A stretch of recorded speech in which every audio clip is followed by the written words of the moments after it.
palam langayate girim yat kripatamaham vande Sri Guru Dinatarinam Sri Chaitanya Ishwaram Paramananda Madhavam. So again, I'm requesting everyone, if you would like, you can, or you don't have to, but it will help you. If you can, in meditative mood, collect some flowers through your subtle body right now. Collect the best flower available in this world, in your world, and offer the flower to your Guru Dev. If you can imagine, you can hold even making a garland and putting it on his neck. And then we'll go to Guru Parampara, Prabhupada, and all the way to Radha Krishna and Panchatattva, and then Hare Krishna Mahamantra. Hare Krishna Mahamantra also a person. Krishna is most merciful. Holy name is more merciful than, than the deity. Because deity, there is a rules, regulation, and particular time you can serve, not all the time.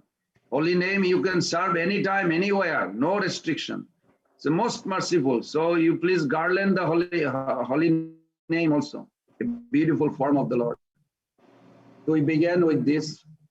Om Ajnanatirmirandhasya Kenanjana Salakaya Chakshu Unmilitam Jena Tasmai Sri Gurube Namah Sri Chaitanya Mano Vishnam Stapitam Jena Bhutale Swayam Rupa Kadamayam Dadati Padantikam Andeham Sri Guru Sri Juta Kamalam Sri Gurun Vaishnavam Sri Rupam Sagrajatam Sagana Raghunathan Am Sajivam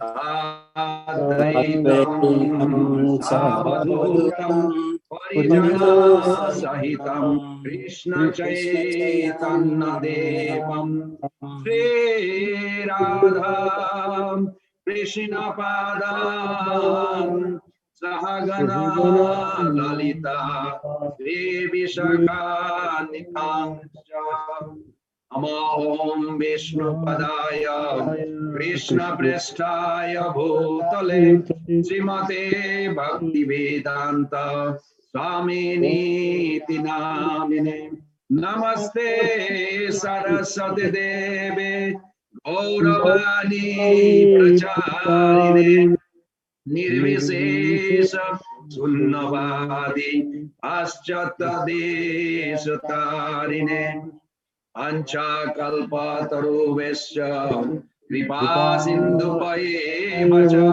patitanam pavanebho vaishnavebho namo namo Sri Krishna Chaitanya Prabhu Nityananda Sri Advaita Gadadhara Srivasadi Gaura Bhakta Vrinda Hare Krishna, Krishna Krishna, Hare Hare, Hare Rama, Rama Rama, Hare Hare, Hare Krishna,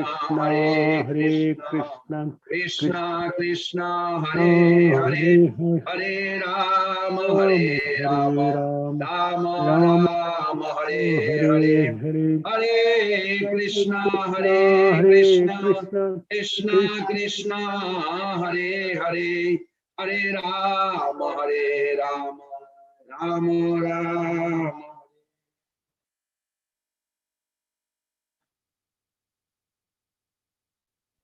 Thank you. Hare Krishna.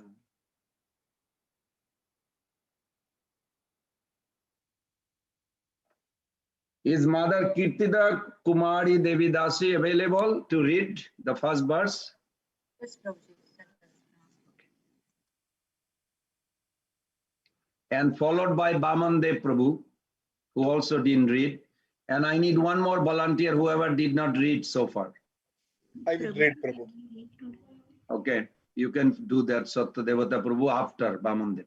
Okay, Prabhu, thank you.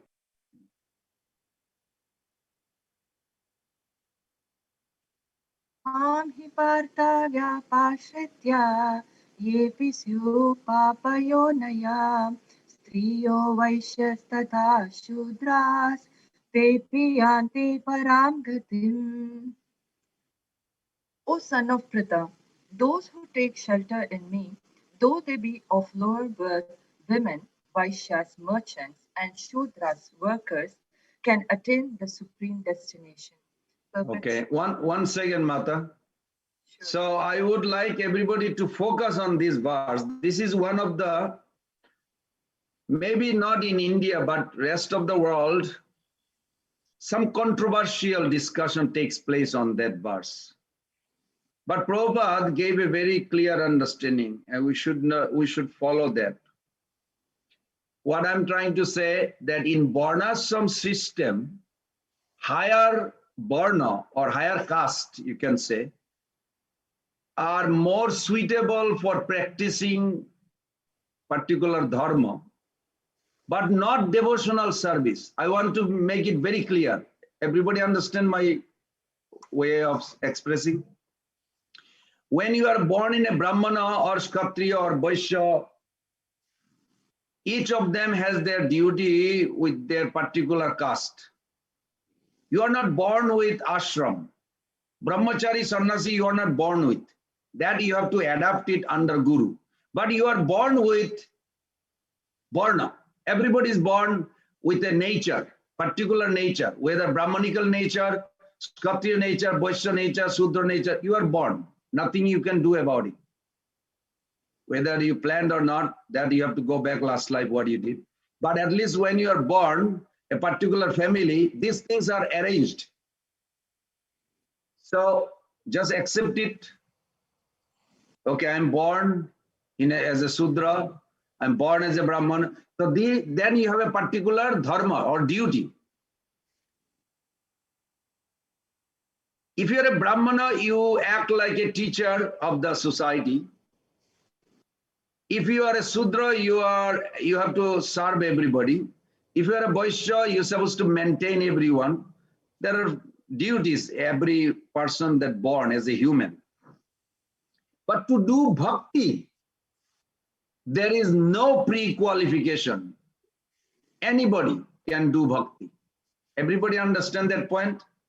You are not born with a quality to do bhakti. Everybody has a right to do bhakti. So this is the verse says. It's not that the women are less or something. No, verse does not say that. But it can be drawn by not properly looking into it. So I'm going to say again, in Varnashram system, higher Varna are suitable for practicing particular duty. Like Arjuna born as a Kshatriya, he has to fight. He cannot do any other. Even he cannot act like a Brahmana. Even if he goes to jungle, there will be some tiger attack and he will start fighting. That was the point of Krishna. Lord Krishna told him that Savavajena Kuntaya Nibaddhasena Karmana. 1860, you can look at that verse. And Savavajena Kuntaya Nibaddhasena Karmana Kartum Nechusi Janmahat Karishyasi Avasopitat. What you are born with it, Haribol, you like or you don't like, that's what you get. If you can accept it, acknowledge it, and be responsible, you will win the game. If you hate your life, if you don't like your life, whatever it is, you are in a wrong way proceeding. Accept it gladly. This is what, because everything is happening in my life. Not that I like my life, everything happened, but this is what result of my own activity from previous life.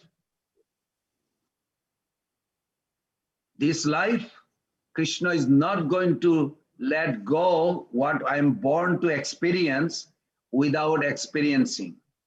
But Krishna can minimize. Yes, he can minimize if we take shelter of him. So there is nothing defect in anyone to do bhakti, but there is a defect in varnashram system. Everybody got it, right? That you may not be eligible if you are a Sudra. You know the Ram story when a Sudra was trying to act like a Brahmana and Lord Ram was ready to kill. But he was very smart. He took shelter of Hanumanji. And then when Ram went to kill him, that Hanumanji was standing on his way. Lord Ram says, Hanumanji, what are you doing? You have to step aside. This person born in a Sudra and he's supposed to act as a Sudra is trying to cheat the system of this etiquette. He's trying to imitate the Brahmana. I'm going to punish him. Then Hanumanji said, Prabhu, you can do it over my dead body because I gave him shelter. So those who come to Bhakti Path, they take shelter of the Lord, Guru, and shelter. You are above. You are not actually fit to consider a Varnashram student. You are, Vaishnava is above. But initiation doesn't mean you are immediately above.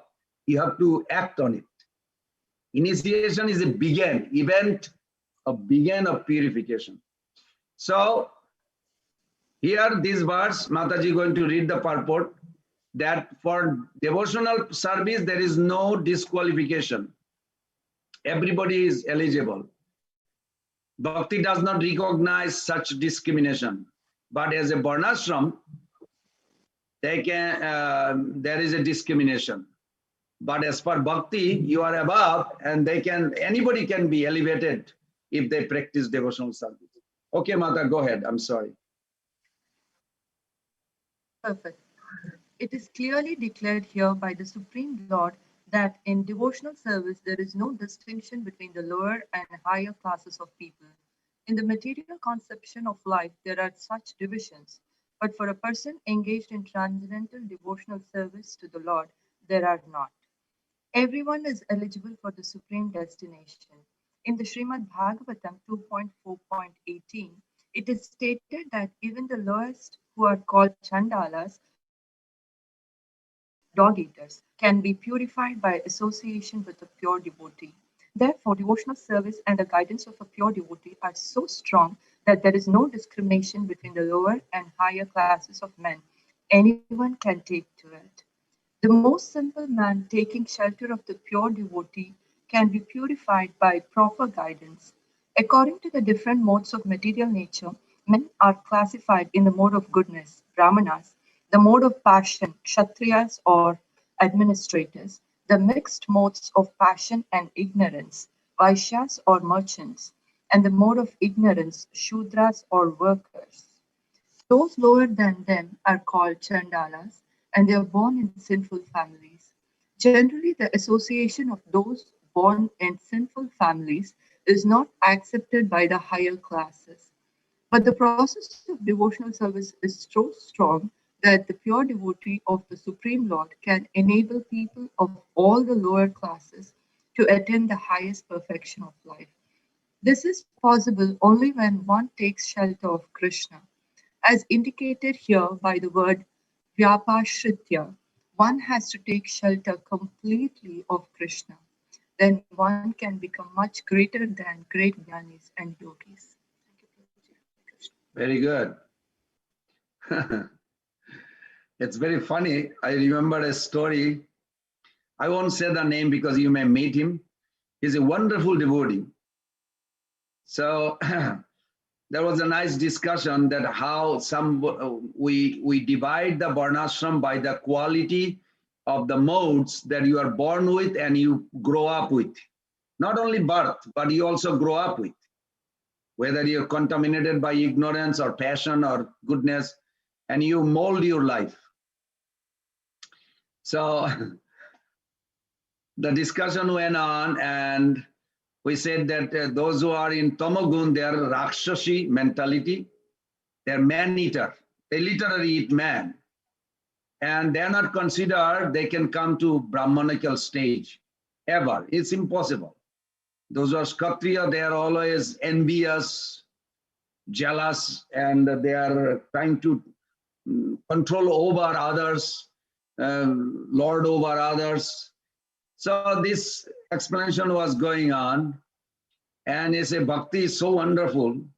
So there was a head pujari of our temple, one of our big temple in Africa. He's also Blackberry African. I won't say the name because he's a wonderful devotee. If you ever see him, you'll see like surprise. He said before he came, he ate the flesh of his grandfather. Do you understand what I'm trying to say? In their culture, till today, in that part of Africa, that if you are over 80, they put a hook on the back and he make a circle until he's dead. Then all the relative comes and take part of his body and eat. Of course, they roast it, I think, something. Anyway, you don't need to know all details about how they eat. But point to us, he said, I ate my grandfather, so I come from a Rakshasa family. But if you see the deity dressing, the service he does, he's like a first-class Brahmana. It's unbelievable how Prabhupada actually transformed those low quality of us, within us, into the highest attractive quality. So we appreciate Srila Prabhupada's introducing this. And right now, there are few temples in Africa. There's so many African devotees are so serious in this Krishna consciousness. So I appreciate that. Okay, this verse, we're going to talk just a little bit that Krishna says, Mam hi partha, those who take shelter of me, Vyapashrita, Ashrita. Ashrita means shelter. So those who take shelter of me, who? Question come who? Jeopi papo junayo. If there's sinful birth, junayo means from the womb. Striya, Vaishya, Tatha Sudra. Example, Papo Joni is a woman, mercantile community, general laborers, Sudras. Teopi Janti Paramgati, even they can attain supreme destination. Actually, this verse is demonstrating Lord's mercy. But for many people, this verse demonstrates how Bhagavad-Gita is discriminatory. Can you see that? It can be drawn in either way. If it considers women and lower class to be sinful, I mean, maybe you all are mothers transcendental, you don't look at that way, but we have faced in America some women actually challenge why God would say like this, because they're misunderstanding. So actually, we have to understand things from proper cultural context. Ultimately, any soul who gets human body is extremely fortunate, first of all, whether it's a man or a woman, doesn't matter. Everyone can get chance of spiritual perfection. Within human form, also based on suitability of practice of spirituality, there are gradation. And this is based on quality and not by birth. Please remember that. Brahmanas are ready to live life which are more focused on Brahman, which is involving means simplicity, austerity. In 18th chapter, you will see that. Samadama tapot skantir arjama vevacha jnana vijnanam astikam brahma karma svabhajam. Those are the qualities. When you come to 18th chapter, it will be explained, the Brahman's quality. These attributes are more suitable for spiritual realization. That's why it is higher. It is not by last name. And you know, funny thing, I'm being realistic. One Indian Mataji, whose husband was a big army officer from India. And in America, I was conducting a study group many years back, maybe 12 years, 13 years back. And she comes from a very high-class Brahmana family. Her husband was a big army officer for Indian government. So they came to visit because their daughter goes to UF here, university. So I asked She came to the class. I asked the this Mataji, I said, Mataji, if somebody's last name, no, I said, if somebody's last name is Bhattacharya, Brahmana, Sharma, but he eats meat, but he is a Brahmana by last name, can you wash his feet and drink some water? Tell me the truth, what do you feel? You are raised, even though you come from a very educated family, but you are raised in a culture where sometimes is mixed, not clearly understood. I just wanted to verify. Can you tell me? She said, yeah, I can do that. I said, how about an American who grew up with a beef eating cows, but then all of a sudden he joined and he gave up everything and he became so strict and he's chanting all the time. Can you wash his feet and drink? Can you guess what she said? No. No, very good. She said no. I said, this is the problem. This is real. This exists all over the world, this kind of sentimentalism. Somebody's last name is Brahmana, but he's eating meat. You don't mind of washing his feet and drink. Because he Indian Bari and he has the last name Sharma or whatever, Bhattacharya. But some American last name, grew up as a beef eater, but he gave up everything. He surrendered to Krishna. He's chanting, full-time devotee. His washed feet? No, I cannot do that. This is called sentimentalism. Krishna did not approve this. Try to understand. This Krishna consciousness, God consciousness is scientific, is a science. It is not whimsical or sentimental or judgmental. I personally tested this. And of course, at the end, it was very interesting. She lives in Lucknow and they sent me a letter with some donation. And she said, we're trying to understand that class. And it was so nice. So she bought books, she became life member and she's now chanting. It was very nice, changing. She's changing. But common people, Brahman born, they cannot imagine a beef eater can be completely surrendered soul.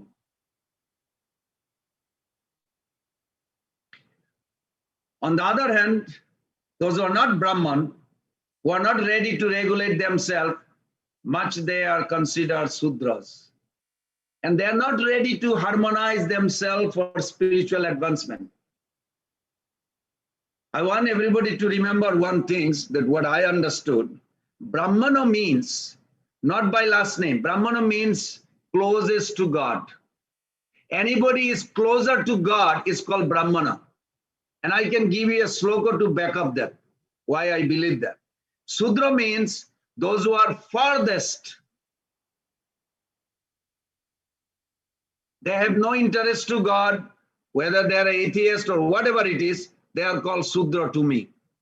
According to the definition, what I understand, Krishna is trying to give. And in between, you can put Vaishya and Kshatriya. So within Varnashram, higher castes are considered more qualified for spiritual advancement than lower caste, which is by quality. I'm repeating that, which is by quality, not by birth. Please remember that, not by birth. Because in my childhood also, I remember there was a discussion why your cousin married to the low class person. Of course, those days I have no idea what, the auntie they are talking about. But now I look at back, wow, this is horrible. You judge a person by last name. It's a really horrible. It's a very bad system because they are not educated in spiritual science. Again, males are more analytical. Well, let's see. Prabhu. So this is the case for karma and gyan, but this is not the case for bhakti. This is my clear division. Karma kanda focuses on dharma, artha, kama. Jnana focuses on moksha. But bhakti, we're talking bhakti. In bhakti is largely based on relationship of love. From heart, one can offer love. So bhakti can elevate everyone. So let's see. Again, males are more analytical. You can see, because I have also male body. More philosophical. In female body, the bodily identification is much greater than in male body. That is general. When soul has done more punna, gets male body. That's how the Shastra says. So the point is, we all have different starting point in life. Denying that will simply make ourselves blind. The male and female body are different. The starting points are different. That is not discrimination, but acknowledgement of reality. I remember one talk show lady, anyway, I won't say her name because you may know her. She's still probably radio talk show in America. And so I said, you know, why you're saying that in Hindu culture something is, I'm not a Hindu, I'm a Hare Krishna person, but there is an eternal difference between male and female. Why you're saying they're all same? And the reason you're giving is not really useful. I said, look, I am a married man. We have intimacy. My wife is pregnant. She's carrying the baby. I'm not. Women get PMS, men don't get. Why you think they both are same body? Both are not same body. God has created wonderful, each person individual. Respect that. This is a big issue in America too. Maybe it's not for you where you are, which is good. But we should be aware that this sloka Krishna gave, Krishna knows the best how to explain, what to explain. So, but the process is, bhakti is so powerful, Prabhupada is pointing, so potent, so fast, that once we start off, the starting point does not matter. That is what Krishna is emphasizing here. You can look at Draupadi's life. Was Draupadi, when Yudhishthira Maharaj was asked that Durvasa is coming for prasadam, lunch, with 10,000 followers, what did Yudhishthira Maharaj say to Bhima? He said, we are most fortunate that we have a direct connection with the Lord through our beloved wife Draupadi. Even Pandavas, they respected Draupadi's connection with Krishna was higher than their own connection. So it is not a question of man or woman. It is a question of your connection with Krishna. That is required. That is the purpose of human life, not male body, female body. So here Krishna's point is not supporting discrimination, but teaching a process that will end discrimination. Even, I'm sorry, just making a little joke. Not joke, it's a true story. Sanatana Goswami Pad writes in Dasami Tippani. One time Nanda Maharaj was asking to Mother Yashoda, I think he loves you more. Mother Yashoda said, no, he loves you more. So let's see. So they had a big hall room. So the Krishna who spoke this verse, he also demonstrated. So Mother Yashoda is sitting purposely in other one corner and Nanda Baba is another corner. So they said, your parents calling you, you have to go. So Krishna went, is a big hall room, and he sees the mother is one corner, father is another corner. So he ran towards his father. As he went nearby, he ran back to his mother and sat on her lap. So Krishna proved he loves his father, but loves mother more. So that because his relationship, he loves his mother more. That doesn't mean Nanda Baba is like sad, oh, I'm a male body, father less. No. He knows Mother Yashoda's love supersedes his love. There's nothing wrong. Srila Prabhupada has mentioned in Kunti Maharani's prayers that women are more inclined towards devotion, more faithful. Prabhupada said that. Women, and believe me, Prabhus, I don't mean to like put anybody down. In our temple, I see the mothers are more. If Prabhupada did not introduce the Matajis to dress the deities, we would have a doubt that we would have a everyday dress changes. We have 3 altars, big altars. 90% everyday deity dresser is all mothers. And we are eternally indebted to Prabhupada to introduce. Prabhupada did a revolutionary that no Acharya ever did something like this. That's why movement is moving, because Prabhupada did not change the principle. You have to understand that. Prabhupada never changed the principle. Application he changed. Principle is intact. And Prabhupada wrote, the woman can accept this process more easily, he said in that purport. Process of bhakti, channelized emotion, and women are more emotional. I'm sure all the men will agree with me. Which will direct them towards bhakti easily, faster than men. Now we are going to read. This vast discussion is there. Prabhupada gave actually very nice lecture on it. Okay. Next sloka is 33.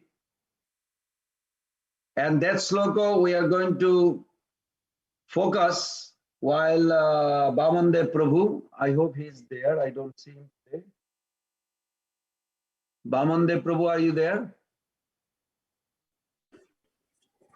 Yes, but I can only listen. I'm sorry, I'm traveling home.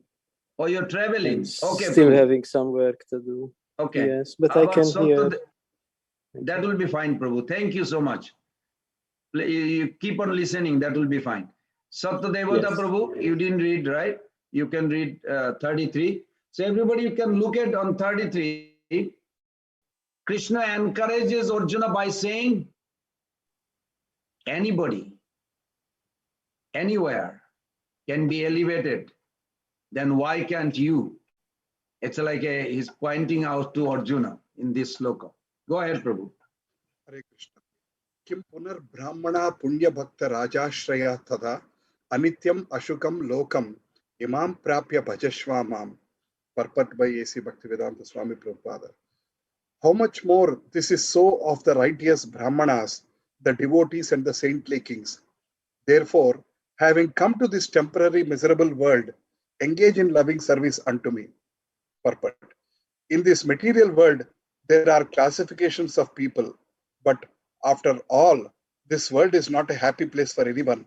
It is clearly stated here, Anityam, Asukam, Lokam. This world is temporary and full of miseries, not habitable for any sane gentleman. This world is declared by the Supreme Personality of Godhead to be temporary and full of miseries. Some philosophers, especially Mayavadi, say that this world is false, but we can understand from Bhagavad-Gita that world is not false, it is temporary. There is a difference between temporary and false. This world is temporary, but there is another world which is eternal. This world is miserable, but the other world is eternal and blissful. Arjuna was born in a saintly, loyal family. To him also the Lord says, take to my devotional service and come quickly back to Godhead, back home. No one should remain in this temporary world, full as it is with miseries. Everyone should attach himself to the bosom of the Supreme Personality of Godhead so that he can be eternally happy. The devotional service of the Supreme Lord is the only process by which all problems of all classes of men can be solved. Everyone should therefore take to Krishna consciousness and make his life perfect. Hare Krishna. Yesterday, someone said that should we focus on service more than going back home? Well, Prabhupada is mentioning here that no one should remain in this temporary world. So we should focus also to go back home. Service and go back home, both. Now here, The word mentioned, even those who are low born can be elevated. Then Krishna says here, Kim Punar, how much that is likely for you, for those having favorable starting point. Brahmana Punna Bhakta Rajasya Tatha. So Krishna is telling Arjuna emphatically that practice bhakti. Anittam Asukam Lokam. Said the same in 18.15, if you remember. Dukkhalayam Ashashyatam. We use that randomly. Here, same point, Asukam Anittam. Satta Devata Prabhu just read, Asattam Asukam. This world is these two main principle. There is no happiness and it's temporary. Now everybody should remember why this world is reality, real. How this world is real? Because it has a connection with Krishna. Anything is not connected with Krishna, it's illusion, false. But anything has a connection. Actually, in reality, everything has a connection, but not everybody can see it. So that's why this illusion is created. In 1815, also Krishna said, those who worship me will not come to Dukkhalayam Ashashvatam, but will attain supreme destination. Same, Krishna is telling now, Imam Prapya Bhajashamam. Very nice. So when we say Dukkhalayam Ashashvatam, it means there is no point in putting all our energy in making this place a comfortable place. But the basic duty has to be taken care of, like mother, child, husband, wife. It's not like you reject the world and try to run away. That's not what Krishna is trying to say. Everybody understanding that point? You have a responsibility. You are a father, mother, whatever your responsibility, you must do it. Well, Krishna says this is Dukkhalayam Ashashvatam, I don't care. No, that's not what Krishna is saying. Krishna says, don't put all your energy here. Your energy should go for bhakti, but you have to also take care while you are here. If you don't take care of your body, how are you going to listen Bhagavad-Gita? How are you going to chant? You have to take care of your body. Whatever is necessary, but don't put all your energy. That's the main focus. When citizen came to Prithu Maharaj, I don't know if you read it or you can read in Bhagavatam, said digestive fire is burning us. Prithu Maharaj does not say good, it is Dukkhalayam. It's a very remarkable. You know what did he do? Prithu Maharaj was the incarnation of God. He made arrangement to take care of them. But not all efforts should go in removing miseries of this world. That is we are against. There are some people, whole life they're trying to adjust this lifestyle. We are not interested for that. You must take care of your body, your health, your insurance, car, whatever is required, you must take care of it. But don't spend all your energy whole day just for that. You must give big portion to Krishna.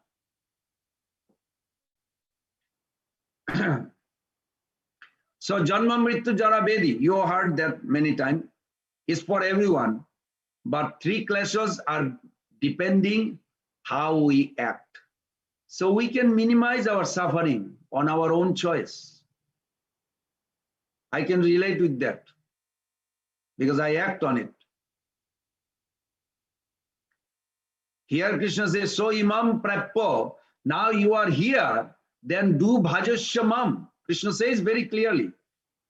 In hospital, one can show a patient to another more serious patient and say, see, their disease is far greater than yours. I saw it one time, that's what I'm saying. So when they are cured, you will also be cured. So just take the medicine. Third class passenger in train wanted to go first class. I don't know if you ever had an experience. That is fine, but he should not miss or leave the train in the process. Also, all of us have certain propensities that belongs to us from birth, but it majorly depends on the quality. So birth gives us a nature, you can say. We should be comfortable internally and competent externally. Can you remember that? Be comfortable internally and competent externally. You know, one devotee gave an analogy one time, I remember. He says, this life is like a school. You all went to school. That's why it's very relevant. In which everyone thinks their exam is the toughest. I hope you can relate to that. When you are kids or you went to school, suppose, say, a school has an examination system in which each student gets a different question paper. Actually, the exam system is fair first because all students get what they need for their progressive education. Second, because the difficulty levels of the test even out in the long run. Sometimes they get easy papers, sometimes tough papers. I'm sure you all had experienced that. But suppose the student obsess over those of their test that are tougher than those of others and become disheartened, angry, or resentful. Overwhelmed by such negative emotions, they flunk in the tough tests and then do poorly even in the subsequent easier tests. I investigated, I asked some devotees' children, similar is our predicament in material existence. You can think the universe is like a university in which we are all tested for our wisdom and maturity. Now, wisdom comes from intellectual development, where the maturity comes from emotional development. And both come organically, synergistically, when we evolve spiritually. And here Krishna explains that we all are soul on a multi-life journey towards the Supreme. To be united with Krishna, unending love and bliss. During this journey, we all have to work through our past karma, whose good and bad reactions come during this life as easy, tough situation, respectively. But despite such varying specifics of our test, the world's overall nature ensures that everyone faces distresses sooner or later, today, tomorrow, sometime. The world's distresses don't allow any expectation. Despite differences in levels of intelligence, beauty, contacts, wealth, talent, you can add the list, go on and on. I'm sure if you reflect, you can relate with it. The world is a distressful place for everyone.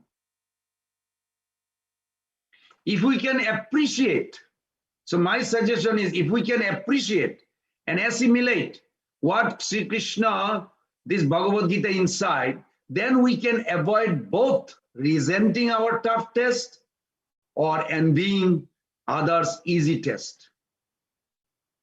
We can best focus on connecting with Krishna through devotion. By such devotion, we can gain a sublime absorption that can empower us to pass all the tests. We are going to go to next sloka 34, and I need one more volunteer who never read or didn't read yet.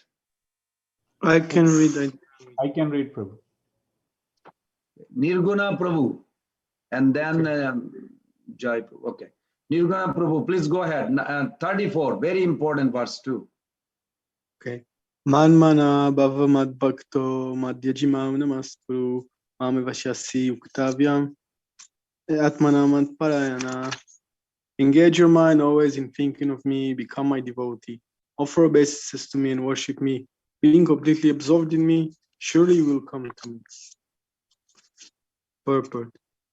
In this verse, it is clearly indicated that Krishna consciousness is the only means of being delivered from the clutches of this contaminated material world.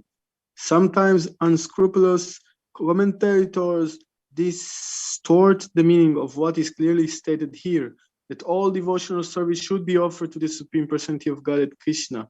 Unfortunately, unscrupulous commentators divert the mind of the reader to that which is not at all feasible. I don't know what it means, feasible.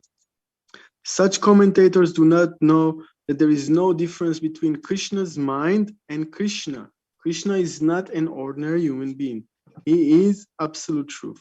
His body, his mind, and himself are one and absolute. It is stated in the Kurma Purana as it is quoted by Bhaktisiddhanta Saraswati Goswami in his Anubhasya comments on Chaitanya Chaitamrita, 5th chapter, Adilila, verse 41-48. Deha dehi vibedo yam nesvare vidyate kvachit. This means that there is no difference in Krishna, the Supreme Lord, between himself and his body. But because the commentators do not know the science of Krishna, they hide Krishna and divide his personality from his mind or from his body. Although there is sheer ignorance of the science of Krishna, some men make profit out of misleading people. There are some who are demoniac. They also think of Krishna, but enviously, just like King Kamsa, Krishna's uncle. He was also thinking of Krishna always, but he thought of Krishna as his enemy. He was always in anxiety, wondering when Krishna would come to kill him. That kind of thinking will not help us. One should be thinking of Krishna in devotional love. That is bhakti. One should cultivate the knowledge of Krishna continuously. What is that favorable cultivation? It is to learn from a bona fide teacher. Krishna is the Supreme Personality of Godhead, and we have several times explained that his body is not material, but is eternal. This full knowledge, this kind of talk about Krishna will help one become a devotee. Understanding Krishna, otherwise from the wrong source, will prove fruitless. Understanding Krishna, otherwise from the wrong source, will prove fruitless. One should therefore engage his mind in the eternal form, the primal form of Krishna, with conviction in his heart that Krishna is the Supreme. He should engage himself in worship.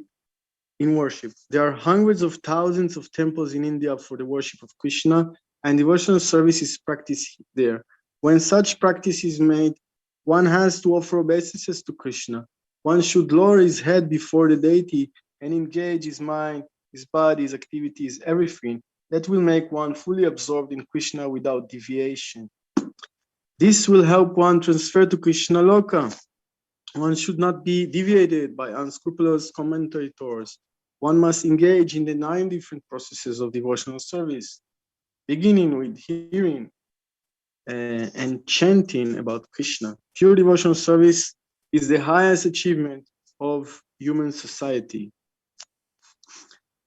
Yes, the 7 and 8 chapters of Bhagavad-Gita have explained pure devotional service to the Lord that is free from speculative knowledge, mystic yoga, and furtive activities.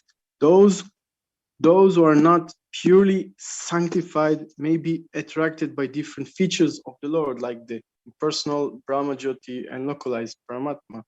But the pure devotee directly takes to the service of the Supreme Lord.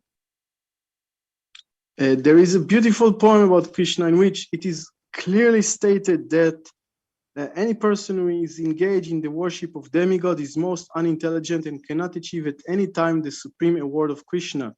The devotee in the beginning may sometimes fall from the standard, but still he should be considered superior to all other philosophers and yogis. One who always engaged in Krishna consciousness should be understood to be a perfectly saintly person. His accidental non-devotional activities will diminish, and he will soon be situated without any doubt in complete perfection. The pure devotee has no actual chance to fall down because the Supreme Godhead personality takes care of his pure devotees. Therefore, the intelligent person should take directly to the process of Krishna consciousness and happily live in this material world. He will eventually receive the supreme award of Krishna. Thus end the Bhaktivedanta. Very good. Thank you. That's wonderful. In the beginning purport, feasible means something possible, something practicable. So this is a wonderful verse. This is the conclude. And this verse, actually the essence of Bhagavad-Gita. Krishna repeated this verse again in 18th chapter. And he added something with it. He says that if you just do these 4 things, you will dissolve the false ego and you will come back to him without fail. Jaidam paramam guyam mad bhakteshu vidashyati bhaktimayi param kritta mamaivasya samsaya. Without doubt, you will come back to him. This is wonderful. So let's break down a little more. He says word to word meaning. Man mana, think of me. Bhava mad bhakta, become my devotee. Now you may say, how does one become devotee? Then next Krishna says, Majjaji, worship me. If you worship me, you are my devotee. So if you don't worship Krishna, that means you are not his devotee.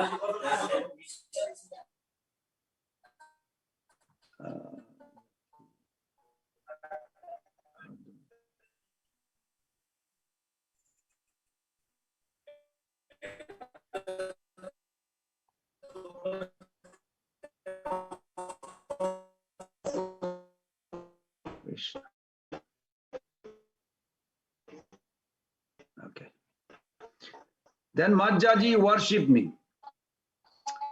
Then Krishna says, Mam Namaskuru, offer obeisances to me. And if you do this, then what happened? Mam Eva Shashi, you will come back to me. See how scientifically cause and effect Krishna gives. Very sweet. Yuktaivam, Yukta Aivam, by being engaged, by being absorbed. Atmanam Mat Parayana. Here, Atmanam, your heart and soul will be Mat Parayana, will be devoted to me. So, Man Mana, the first word Krishna says, different people can fix their mind on Krishna in different way. Even though we have, how do you go back to here? Let's see, it is on gallery. Here it is, got it. We have 40, almost 50 devotees. Okay, right now in the Zoom, 47, something like that. So here you can see each of us can think Krishna in actually in a very unique way. There may not be similar at all. Your next in the Zoom may be thinking Krishna in a one way, you may be thinking another way. That Krishna is saying here, think of me in a way that bhava mad bhakta, that think of me, then offer your heart to me. Try to get that word. Think of me, then offer your heart to me. How do you offer your heart? I did mention a couple, well, last week. What is heart means? Where is the heart? Location of the heart? Anybody remembers? What is in the heart? Where is the location? Where is your heart? The soul's heart. not physical heart or mental heart. Center of consciousness. Yes, Prabhupada said it's in the center of our consciousness. What is consciousness means? Where is the symptom of consciousness? Are you alive or dead? How do you know right now? Is everybody dead or alive? Are you alive or dead? By the breathing, we make out that we are alive. How do you know you are alive? The consciousness pervades in throughout the body, so that's what we are reacting. No, yes, but you have to break down. Yeah. I can think. Yeah, we are I'm reacting. aware that this class is going on. I'm aware that I'm listening Krishna's word. If you are not aware, then where are you? You prove yourself by one of those three evidence. Sat, Chit, Ananda. Sat means you have the ability to think. You are aware what is going on. And Ananda means it's a bliss, but experience. So if you feel happy to hear about Krishna, then you're giving your heart to Krishna. Everybody can relate what I'm trying to say, because it's difficult otherwise if you're not aware where your heart is. Heart means if you're thinking of Krishna, you are giving your heart to Krishna. If you're not thinking of Krishna, you're not offering your heart. Krishna is asking you to offer your heart. Heart means you think, you are aware, wow, unlimited Krishna. And I'm limited, but I can embrace him. You will allow me to embrace him. Wow, this is fascinating. Then Krishna loves it. This is how you reciprocate. So fixing your mind in a way that Krishna saying, I can enter in your heart. Do you feel, thank you Krishna for revealing this through Bhagavad-Gita. Do you feel to appreciate that to Krishna? He will love that. If you can appreciate that, Krishna, thank you for revealing this knowledge. Otherwise, we would have no chance to understand you. Krishna will love that when you are grateful. So we may fix our mind on a thing without actually developing attraction towards that. That sorts of thinking is called clinical thinking. Krishna does not want what kind of thinking? Krishna wants gentle transformational thinking. Krishna wants what kind? Gentle transformational thinking. If we think of Krishna in an open-hearted way, then he will enter into our heart. Then by thinking like this, we can do activities that promote feeling for devotion, feeling of devotion. Now you may say, what is that?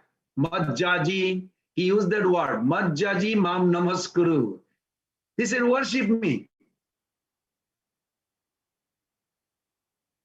I mentioned this, I think, first day or second day, that Prabhupada was having a big meeting with a big Indian industrialist one time in Bombay, before this temple we got, before we bought that land. And there was one homeless guy. Anybody remember this story? I thought I mentioned here. A homeless guy from the street in Juhu Beach. He had really nothing, just a little kopin, underwear kind of, and that's it, bare, and then as a very dirty in a sense, like, and he has nothing, real homeless. But somehow or other, he had such a piety that he went to that rich man's house. He didn't talk to the security guard or anybody. They're there. They're like surprised how he's like entering. It's just straight. And he plucked the beautiful roses from the garden of that rich man. And he went straight to the meeting hall and went straight to Prabhupada, crossed all those men and offered that flower to Prabhupada and paid obeisances. And Prabhupada for 10 minutes could not move, didn't discuss any meeting. He was emotional. He said, this is what needed, what Krishna wants. So Prabhupada is not taking to him.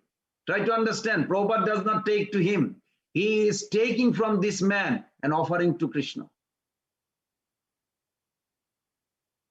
When we offer something to Prabhupada, it's not for him. It is for Krishna's pleasure. He's collecting. He's like a tax collector. Tax collector collects tax from each citizen for the government. Krishna. So something like this. We need like that kind of. Now question comes, then what will happen? Krishna says, offer your heart to me, emotions. Then we discuss Majjajimam Namaskuru, physical level, obeisances, arati. You go to temple, you're in your house or in ISKCON temple, you pay obeisances. That pleases Krishna. Think like this. Every time you pay obeisances, oh, that pleases Krishna. Also something is happening in your heart. What? Your false ego diminishing. The verse before this, in 18th chapter, he says, Sarva guya tamam bhuya, sinume paramam bacha, isto esi dhiramiti e tato bhaksamite hitam. Arjuna, I'm not looking for your obeisances. It's not that Krishna needs some obeisances from this earthly planet. He has a unlimited soul paying obeisances all the time. He doesn't need. But he told to Arjuna, Te hitam, for your benefit, Arjuna, pay obeisances. Because if Arjuna pay obeisances, if I pay obeisances, if Kavilda Prabhu pay obeisances, our false ego disappears. That's Krishna wants. False ego causing us trouble in this world. You want to get rid of false ego? Respect Vaishnavas. Respect Krishna. Appreciate. Be grateful. False ego disappears. This is the easiest way, but it's not easy to do it. We don't like to appreciate every time everyone, but we should learn how to do it. Then false ego will disappear. Then Krishna says, Juktevam. You will be jukta. You will be engaged. You will be with me if you keep on doing. You will offer your body, mind, heart, soul. Then you will be absorbed in Krishna. These are our 3 levels of existence. So Krishna is telling, offer all these 3 levels to me. What are those three levels? Everybody understood that? Body, mind, and heart or soul. These 3 levels, Krishna wants you to come. Body, you pay obeisances. Or you look at Krishna like this. Mind, you are thinking. And the soul or heart, feeling. Do you feel happy to pay obeisances? If you feel happy, then it's very good. Krishna loves it. Then you're offering it. So this concluding verse is called by Acharyas the essence of essence of essence of the essence. This is just the way I hear it, I see it. What does it mean? Among all Vedic literature, Bhagavad-Gita is called essence. Sarva Upanishado Gavo. Then Dugdha Gopalanandana. Partha Vatsa Sudhir Bhokta. Dugdham Gita Tam Mahat. So it is said from all Upanishad, Gita is the milk of the cow, where cow is the Upanishads. So Bhagavad-Gita is the essence of Vedic literature. In the Bhagavad-Gita, middle 6th chapter is the essence of, because they are focused on bhakti. Like we don't call, I don't know if, maybe you all know what is sandwich, burger. There is a 2 loaf bread, bottom and top, and in the middle is the main protein, nutrition supposed to be. So the Bhagavad-Gita, 18th chapter, according to Prabhupada's explanation, in 18th chapter, text 1, you will see Prabhupada breaks down. He didn't say burger, don't quote me that. I am just coming up with that because I love burger also sometimes. There's a devotee makes veggie burger here. Sells very nice. And the 3 piece of the middle part is the most nutrition tasty. And top and bottom is just, Because the first 6 chapter of Bhagavad-Gita is this karma, kanda karma, focusing to bhakti, can bring you slowly. And the last 6 chapter, jnana, end with bhakti. But in the middle is the bhakti alone itself, the perfect. So this is what we are, in the middle of the middle. So within those 6 chapters, 9th chapter is called Raja Guyam, most confidential knowledge. That's why I say essence of the essence of the essence. The essence of the entire Veda is Bhagavad Gita. Essence of this Bhagavad Gita is this middle 6th chapter. And essence of this middle 6th chapter is this chapter, 9th chapter. So within this last chapter is this verse which calls for devotion and guarantees supreme liberation. Then that is the essence. It's unfortunate how Prabhupada says that Mayavadi wanted to march to formless. They can do, but to impose their philosophy on Bhagavad Gita is an offense, particularly in Bhakti section. It is brutal violation to the mode and the message of Bhagavad Gita. In the previous chapter, many places it is mentioned, therefore, practice yoga, but what yoga to practice is given is very conclusive way, that is bhakti yoga. So I'll end here with this, that, sorry, in bhakti, I really want everybody to remember, because you all are respected by me, I appreciate that in devotion, we don't just make the offerings. This verse is not promoting that. We are ourselves the offering. Can you remember that? We don't just make the offering. We are ourselves the offering. That is Krishna wants. To connect personally with anyone, we usually offer them something with love. The same principle applies to the process of Bhakti Yoga, wherein we aspire to connect personally with the all-attractive Supreme Person, Krishna. During our Bhakti practice, we may offer food on the altar. We may offer our time in the temple, or hearing Bhagavad-Gita on the Zoom. You are doing that. Sometimes we donate money to the temple, financial support, various ways, devotional project. The Bhagavad-Gita 9.27, if you remember, recommends what? That we infuse all our activity with the mood of offering. Additionally, and most importantly, Krishna wants us to offer our entire being to him. Please remember that. Bhagavad Gita, Krishna explaining that we are all soul, we are eternal parts of Krishna. Krishna wants us to live forever with him in a bond of ecstatic love. And Bhakti Yoga practice is meant to take us towards the destination. The Gita states repeatedly that Bhakti centers on connecting with Krishna by offering ourselves to him. Krishna accepts even the simplest of objects provided they are offered with devotion. That is, if we offer our heart to him, through them, those who devote themselves to him live in him, Krishna says.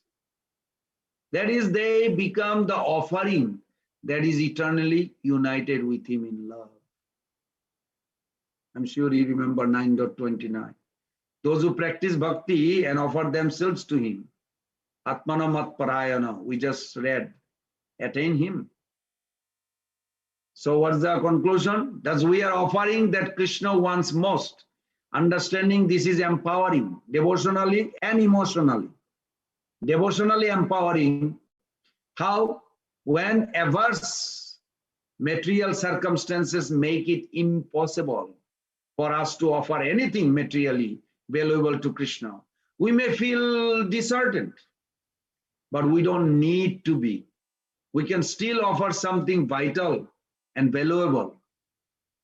Our heart, our consciousness, our thinking, our feeling, our awareness, ourselves.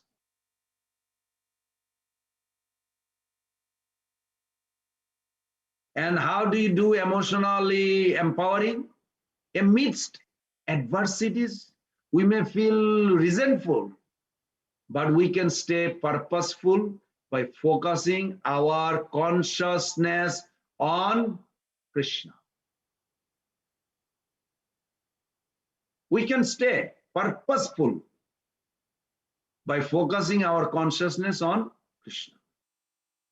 Through that divine connection, we will receive his grace and will slowly experience peace, calm, clarity, contentment.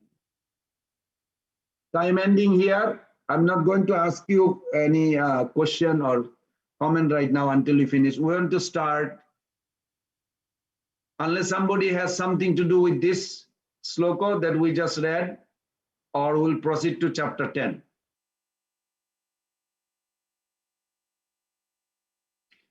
So with the conclusion, what did you read? Let's see. That we conclude with this, that remembering Krishna is not a function of the memory. It is an inclination of the heart. Please remember that. Now, I need to drink some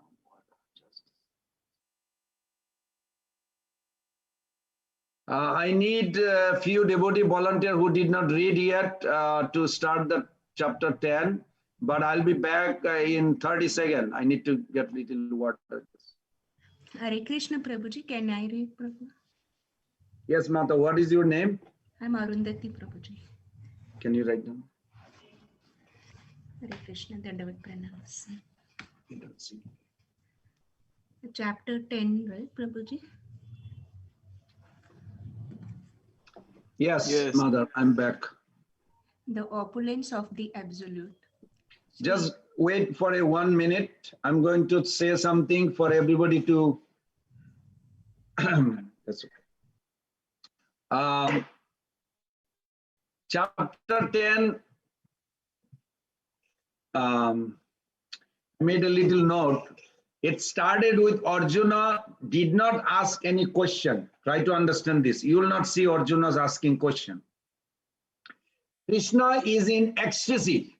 Did you ever feel like this, that you are talking so many things to your best friend, you are so overwhelmed, and then you came to the house and you keep on talking about that glorious thing? You forgot to sit down, can I bring you some water? You're just so overwhelmed with, and your friend also. So this is what happening with Krishna. That he's so happy, joyful with Arjuna, glorifying the bhakti, that he just went on.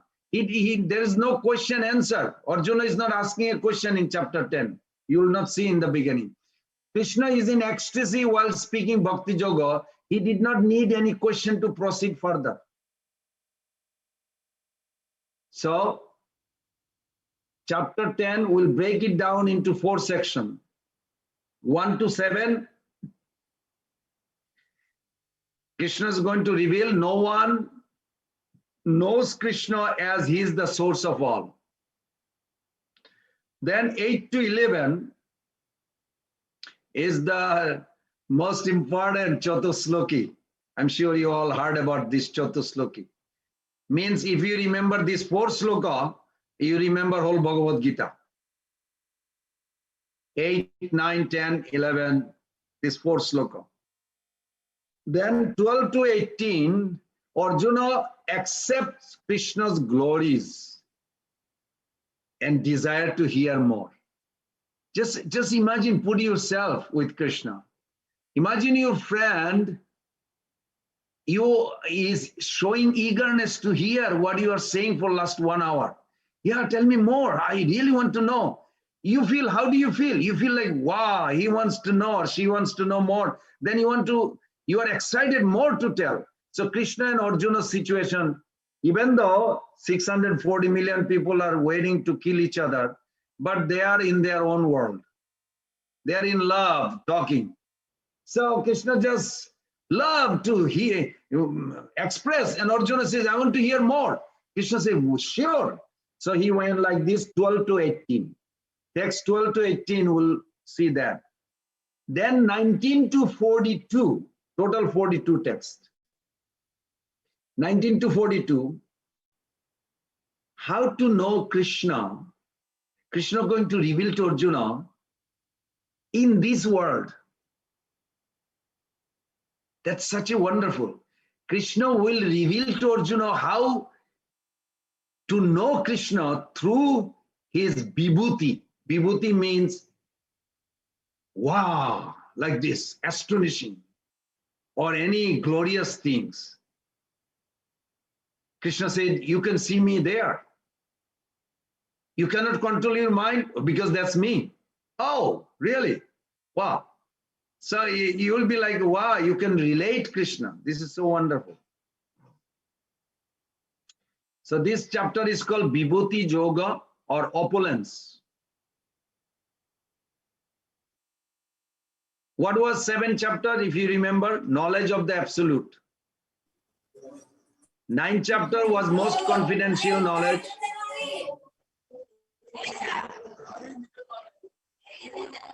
Ujjal Haldar Prabhu, can you please mute your...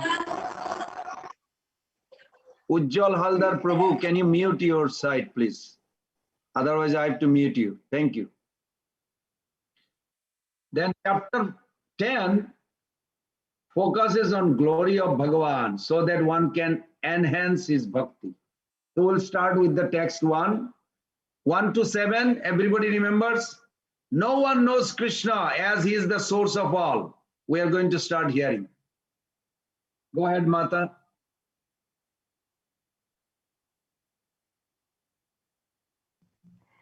Hare Krishna Prabhuji. Chapter 10, the opulence of the Absolute. Shri Bhagavanu Vacha Bhuya Heva Mahabaho Shruno Me Paramam Vacha Yateham Priyamanaya Lakshyami Itakamyaya. Translation and purport given by S. Bhaktivedanta Srila Prabhupada Ki Jai. The Supreme Personality of Godhead said, listen again, O mighty Arjuna, because you are my dear friend. For your benefit, I shall speak to you further, giving knowledge that is better than what I have already explained. Purport. The word Bhagavan is explained thus by Parasara Muni, one who is full in 6 opulences, who has full strength, full fame, wealth, knowledge, beauty, and renunciation, is Bhagavan or the Supreme Personality of Godhead. While Krishna was present on this earth, he displayed all 6 opulences. Therefore, great sages like Parasara Muni have all accepted Krishna as the Supreme Personality of Godhead. Now, Krishna is instructing Arjuna in more confidential knowledge of his opulences and his work. Previously, beginning with the 7th chapter, the Lord has already explained his different energies and how they are acting. Now, in this chapter, he explains his specific opulences to Arjuna. In the previous chapter, he has clearly explained his different energies to establish devotion in firm conviction. Again, in this chapter, he tells Arjuna about his manifestations and various opulences. The more one hears about the Supreme God, the more one becomes fixed in devotional service. One should always hear about the Lord in the association of devotees that will enhance one's devotional service. Discourses in the society of devotees can take place only among those who are really anxious to be in Krishna consciousness. Others cannot take part in such discourses. The Lord clearly tells Arjuna that because Arjuna is very dear to him, for his benefit, such discourses are taking place. Thank you, Prabhupada. Very good. Thank you. I need one more volunteer for next verse. Before that, I'm going to just talk. So whoever did not read, just be prepared, Prabhu or Mother. So in this verse, Bhuya Eva, again, certainly. Mahabahu, oh, very powerful one. Srinume, here. Paramam Bacha, supreme words. Jatteyam Priyamanaya, because you are very dear to me. Therefore, Bhakshami, and I speak. Hita Kamaya, desiring your benefit. So Krishna has started this chapter on very personal note. Can you see that? When you hear the Prabhupada's purport, Krishna has started this chapter on a very personal note. You devotee, you devote yourself to me. Krishna is saying to Arjuna, I guarantee that you will come back to me, and there is no doubt. Now Krishna is speaking that I'll speak more to you. Krishna is speaking a knowledge which is very dear to him. He's speaking to people here, devotees, who are also very dear to him. And then Krishna says, Paramam Bacha. I like that word. They are supreme words. They're not regular just word of Veda, which is knowledge of bhakti, knowledge of Bhagavan, which guides us, leads us to bhakti. Like on previous chapter, if you remember, he says, Rajavidya Rajaguyam, Paramam Bacha Uttamam. So Uttam, superior knowledge, king of knowledge, here's supreme words. Srila Prabhupada's purport, discourses in the society of devotees can take place only among those who are really anxious to be in Krishna consciousness. Can anybody guess who they are? You all are. We all are. You are showing interest to hear about Krishna, and that's what Krishna is expressing. They are my devotees who are interested to listen. And those who are not coming to hear, they are not devotee. Those who are not interested to hear Bhagavad-Gita or Krishna consciousness, they are not devotee. That's how you distinguish. Krishna is saying this very nicely. We reserve our anxiety for material things, but we are not anxious about Krishna conscious things. That's what they say.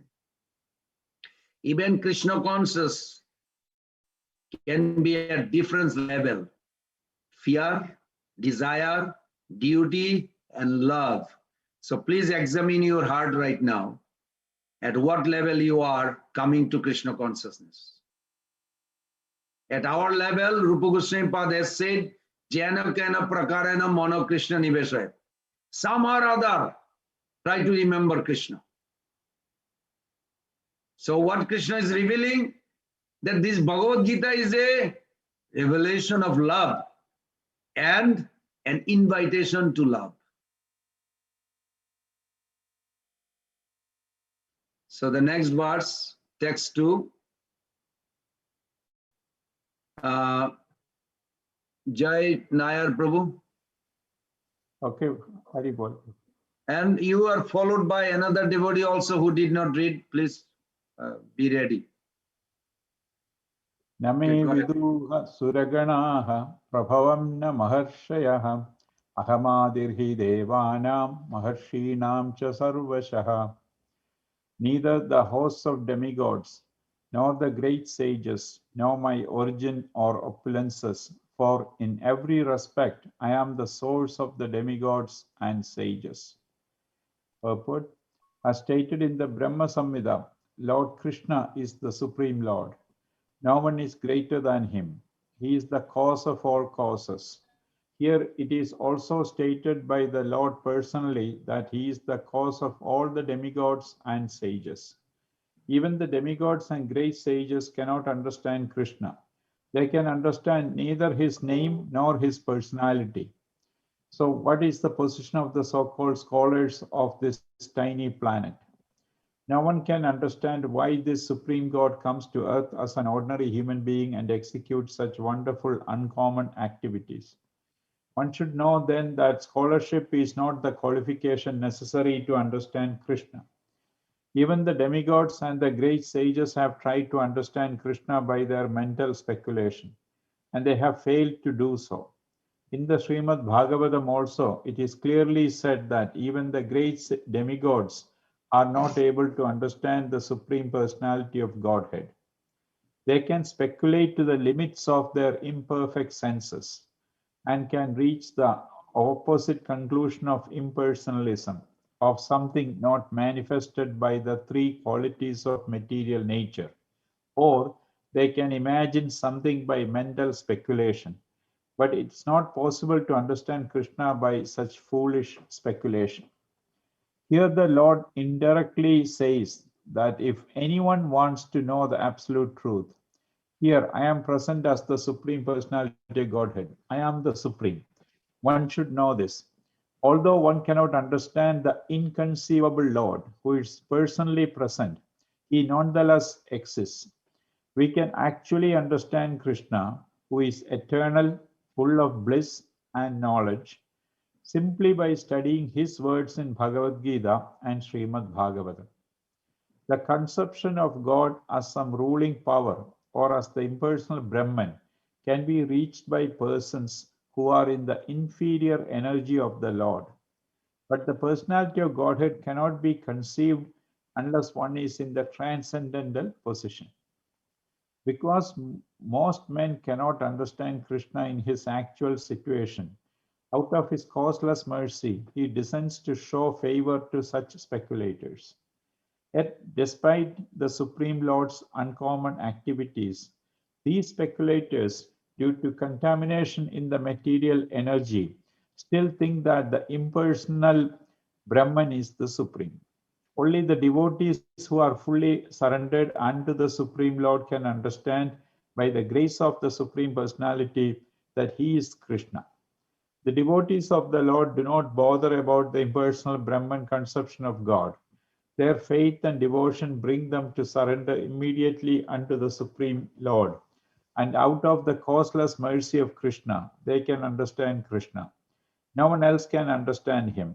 So even great sages agree. What is Atma? What is the Supreme? It is he whom we have to worship. Hare Krishna. Very good. Thank you, Prabhu. So let's see word for word. Synonyms Prabhupada give, very nice.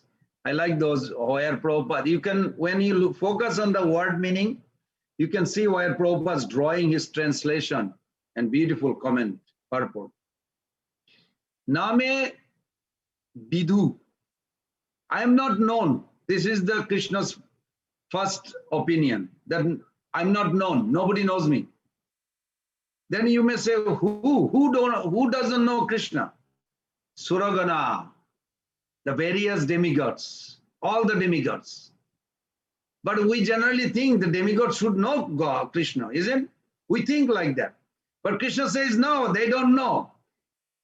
What Krishna is trying to say here, that they don't know my origin. Prabham, my origin they don't know. They know me, but actually one aspect, but they don't know my real origin. And my origin is not known by the demigod. What to speak of demigod, even the Maharshaya do not know me. Even demigods worship rishis. Brihaspati, Indra, they worship Brihaspati. Why? Aham adihi devanam. I came before them, Krishna is claiming. Maharshinamcha sarvasa. Even all the Maharshi, they came after me and from me. So what he is going to speak, others do not know about the, because he is sarva karana karanam, cause of all causes. Demonstrate Krishna is the original person. Now here in Bhagavatam we see Mohayanti Jat Suraya. There is a verse in Bhagavatam, it says Mohayanti Jat Suraya. Even demigods get bewildered. In 10th canto, Brahma, Indra, they all got bewildered. You remember when Brahmaji came I'm not going to give you the whole story, you all know, that from the outer space, she looked at, all the demigods are praising Krishna, who just killed Aghasura. And from Aghasura's body, soul came out, stayed in the sky to show everybody, hey, the demon is finished. Other day we discussed that when Krishna kills or Sudarshan Chakra kills, what they kill? Anybody remembers? Why it is higher than regular death? Subtle body. Very good, very nice. Yes, subtle body. And why bhakti is difficult right now in our life? Because subtle body. Subtle body has to be bhakta. If you look at each other, we all have a tilak, neck beads. Physical body is already bhakta. You all are bhakta, physical body. You have a tilak, you have a neck beads. What more you need? But subtle body has to be bhakta. Then your journey is over. So, in the purport, Prabhupada writes, the conception of God as some ruling power, as or the impersonal Brahman, can be reached by person who are in the inferior energy of the Lord. But the personality of Godhead cannot be conceived unless one is in transcendental position. Everybody got it? Unless one is in transcendental position, the personality of Godhead cannot be conceived. That's why demigods cannot, or the rishis. We can correlate this with Paramatma and Brahman. Conception roughly. Let's see. Conception of God as some ruling power or as an impersonal Brahman. So the Paramatma is the controller of this world. An impersonal Brahman is all pervading effulgence. These are the two primary conceptions of God, which are present in many theistic conceptions. As I mentioned to you, Judaism ends. I had a long talk with Dr. He has a 3 PhD, Rosenberg. He has a 3 PhD on Torah. The Moses 5th chapter is called Torah, like we call Bhagavad-Gita. The love talk of Krishna and Arjuna, we call Bhagavad-Gita. They call Torah, means the 5th chapter of Moses. And then there is a second Torah, which is the commentary of the first Torah, because it's difficult to understand. At the end, mental system dissolved and they don't know. When I asked Dr. Weisenberg, I said, what happened to the soul? Where are you? At that stage, when the mental system dissolved. He said, no explanation. So it's very scary to me. If I lost my existence, I don't know what happened to me, I don't know. How you want to think and to get out of there? That's why another conception of Mayavadi, it's like a bogus. They're actually hurting the world, the innocent people. That's why Shankaracharya came. Shivaratri next week, Shankaracharya came just to bewilder the atheist, bewilder the demoniac nature, separate from the innocent. Because majority people, Prabhupada says, are innocent in this world. They don't know God, they're confused, but they're not against God. Against God or hate God, very few, but they're like a very influential. So Shankaracharya came to divide them. Take the innocent out from those who hates or don't want to accept the personal conception of God. So Krishna says he cannot be known by all, but he says, if you come to know me, there are great benefits available. Nate vidhu nate vidhu suragana prabhaham na maharshaya. This is the verse explaining. Neither the host of demigod nor the great sages know my origin or opulence. For in every respect, I am the source of the demigod and sages. You remember I mentioned that past time about Brahmaji looking from the outer space. and he saw how Krishna is eating, first of all, with left hand. You know, in Vedic culture, even human beings are not allowed to eat with left hand. Left hand is for your, cleaning the bottom part or something after passing stool or urine. And right hand you use for honoring.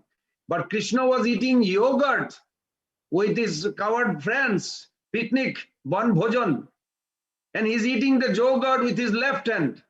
So Brahmaji first doubted, it's impossible, he cannot be my father. Because his father is Vishnu.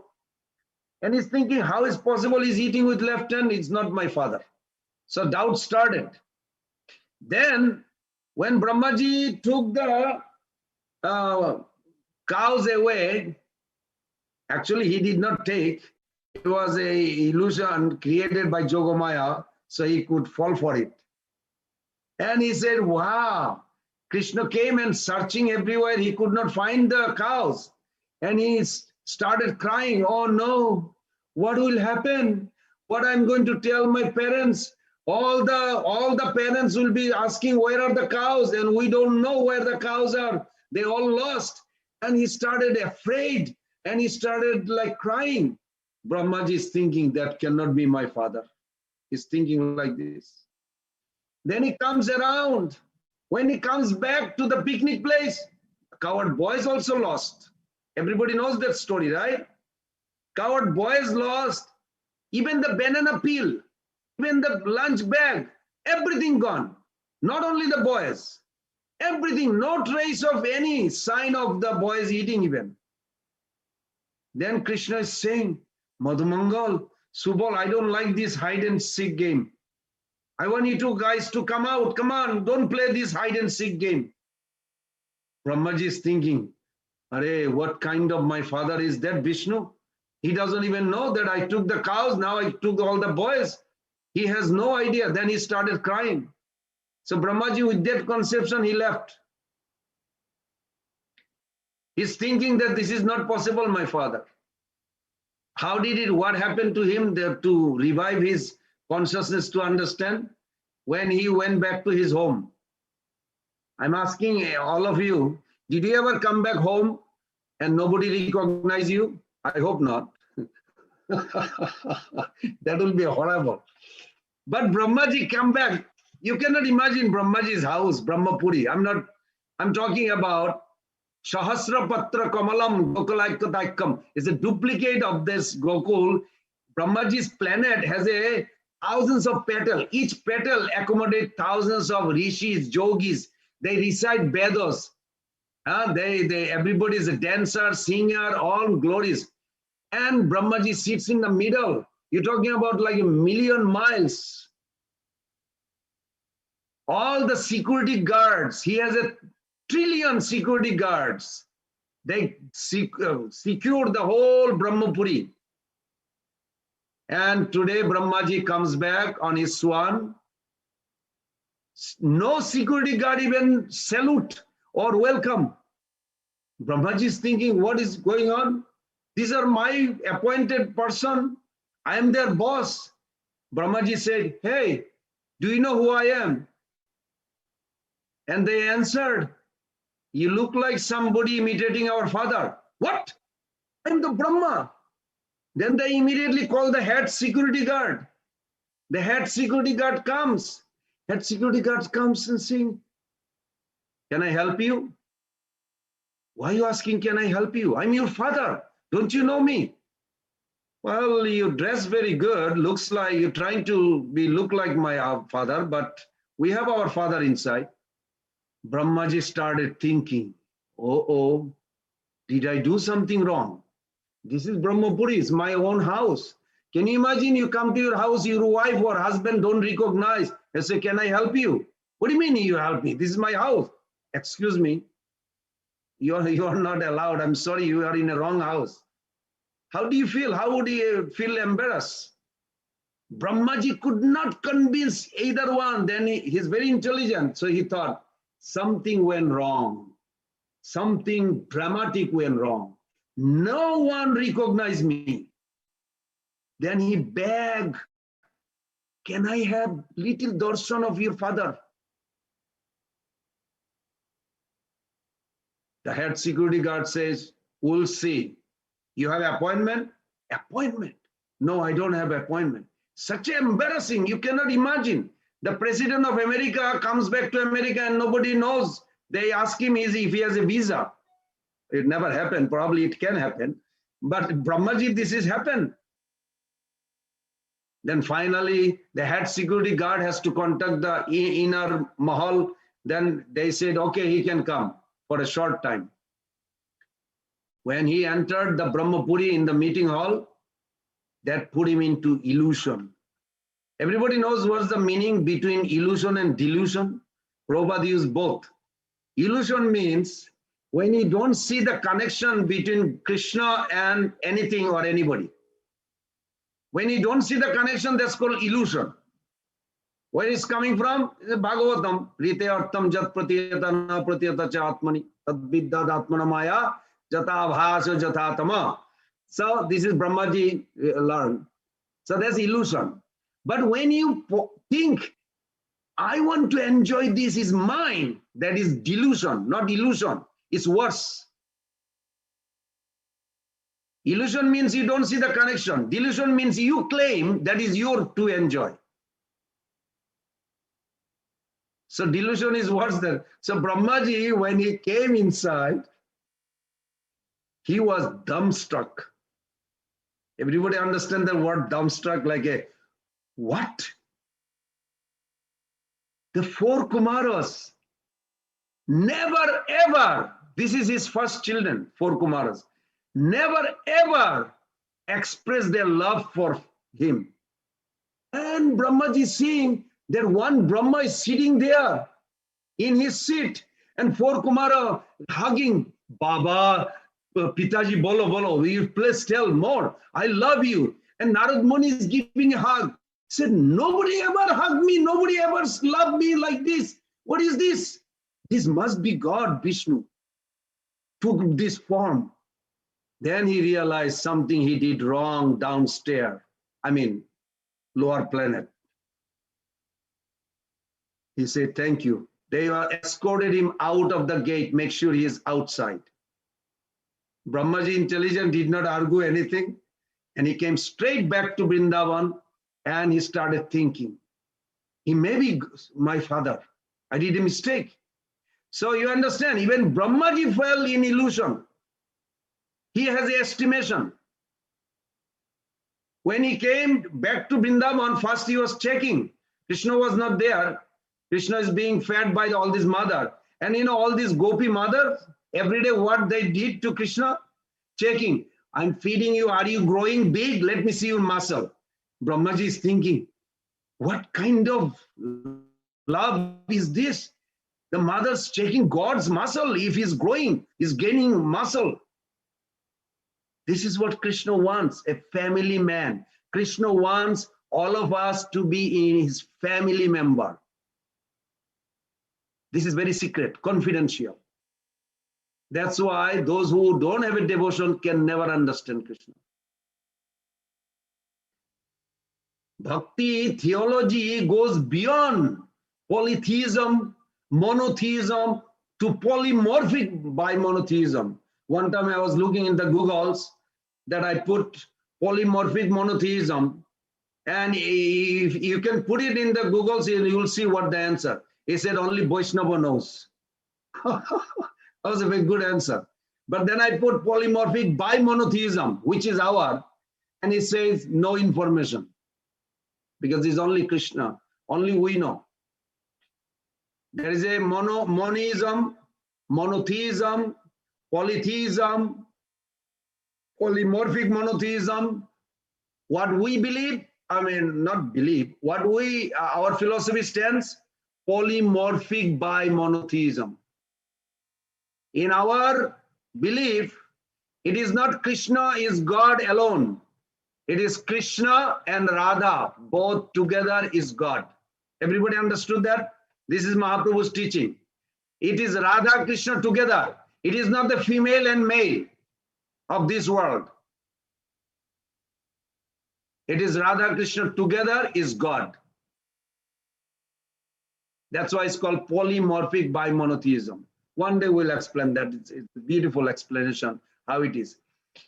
So conventional Western thought divided the world's religions into polytheistic, if you really think very deeply, and monotheistic. Monotheistic religions such as Judaism, Christianity, and Islam viewed derisively the polytheistic religions that precede them in a, you can say, Greco-Roman civilization. And when this monotheism encounters the Vedic tradition of ancient India that Bhagavad-Gita we are discussing, they often label the tradition as a primitive polytheism, akin to Greco-Roman counterparts. But a careful study of this bhakti tradition, which is ripened fruit of Vedic wisdom. Bhagavatam beginning, it says, Dharma prajita kaitavatra parama nirmat saranam satam Veddam vastavam atrabustu shivadam tapatrayana unmulanam. When we study those, we can understand this, that bhakti theology goes far beyond stereotype of polytheism and monotheism to reveal a profound vision of the divine that can be called polymorphic bimonotheism in a shorter version. Okay, we are 10:25. Should we do one more sloka or starts tomorrow? One more? Okay, one more.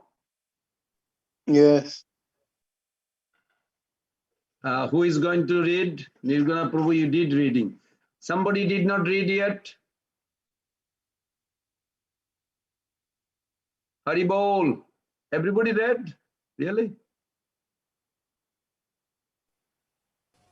I can read, Prabhu.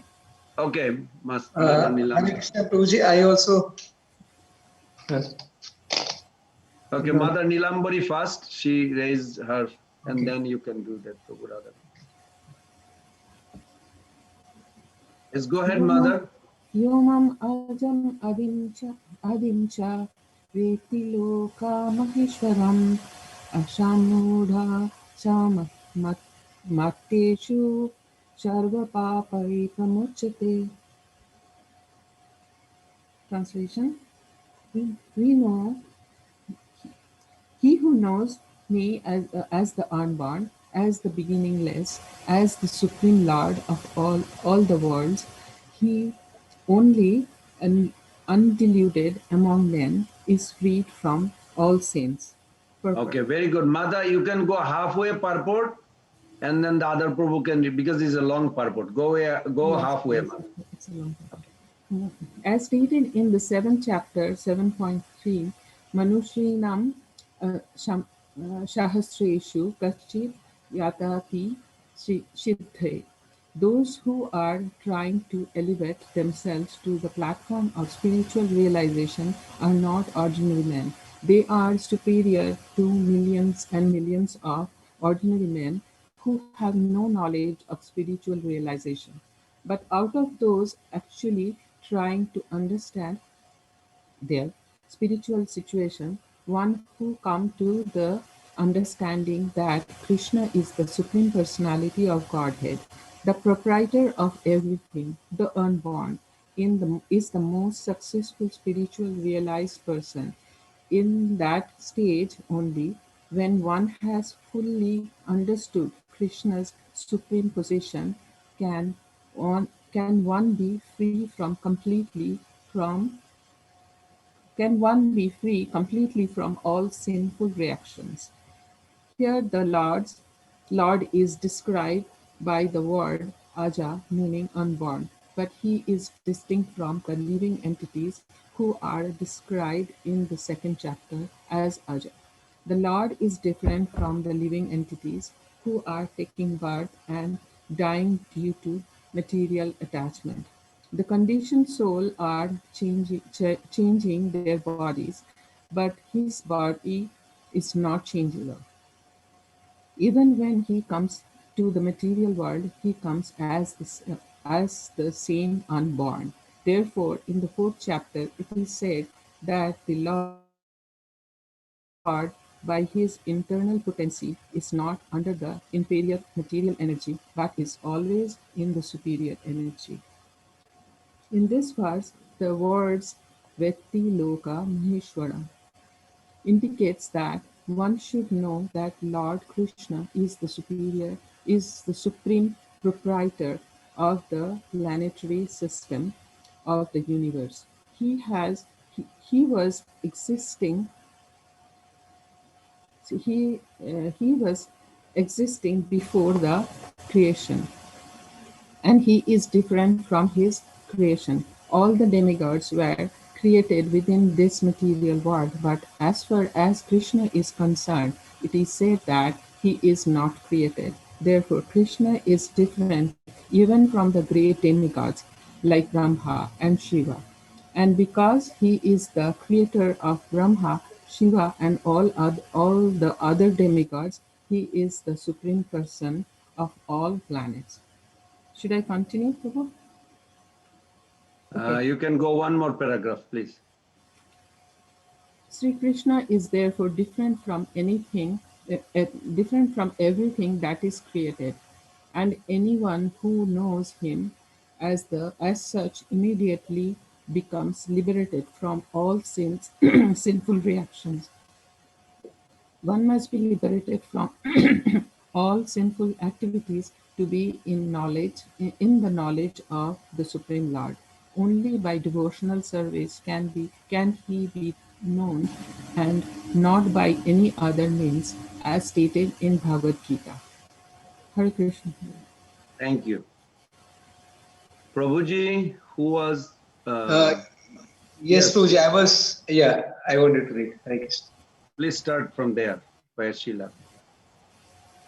One should not try to understand Krishna as a human being.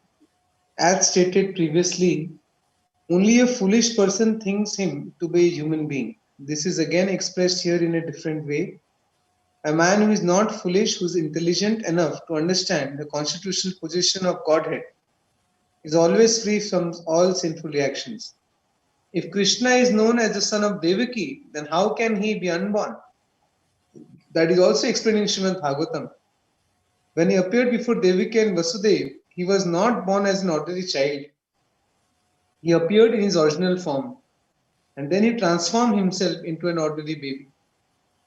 Anything done under the direction of Krishna is transcendental. It cannot be contaminated by material reactions, which may be auspicious or inauspicious.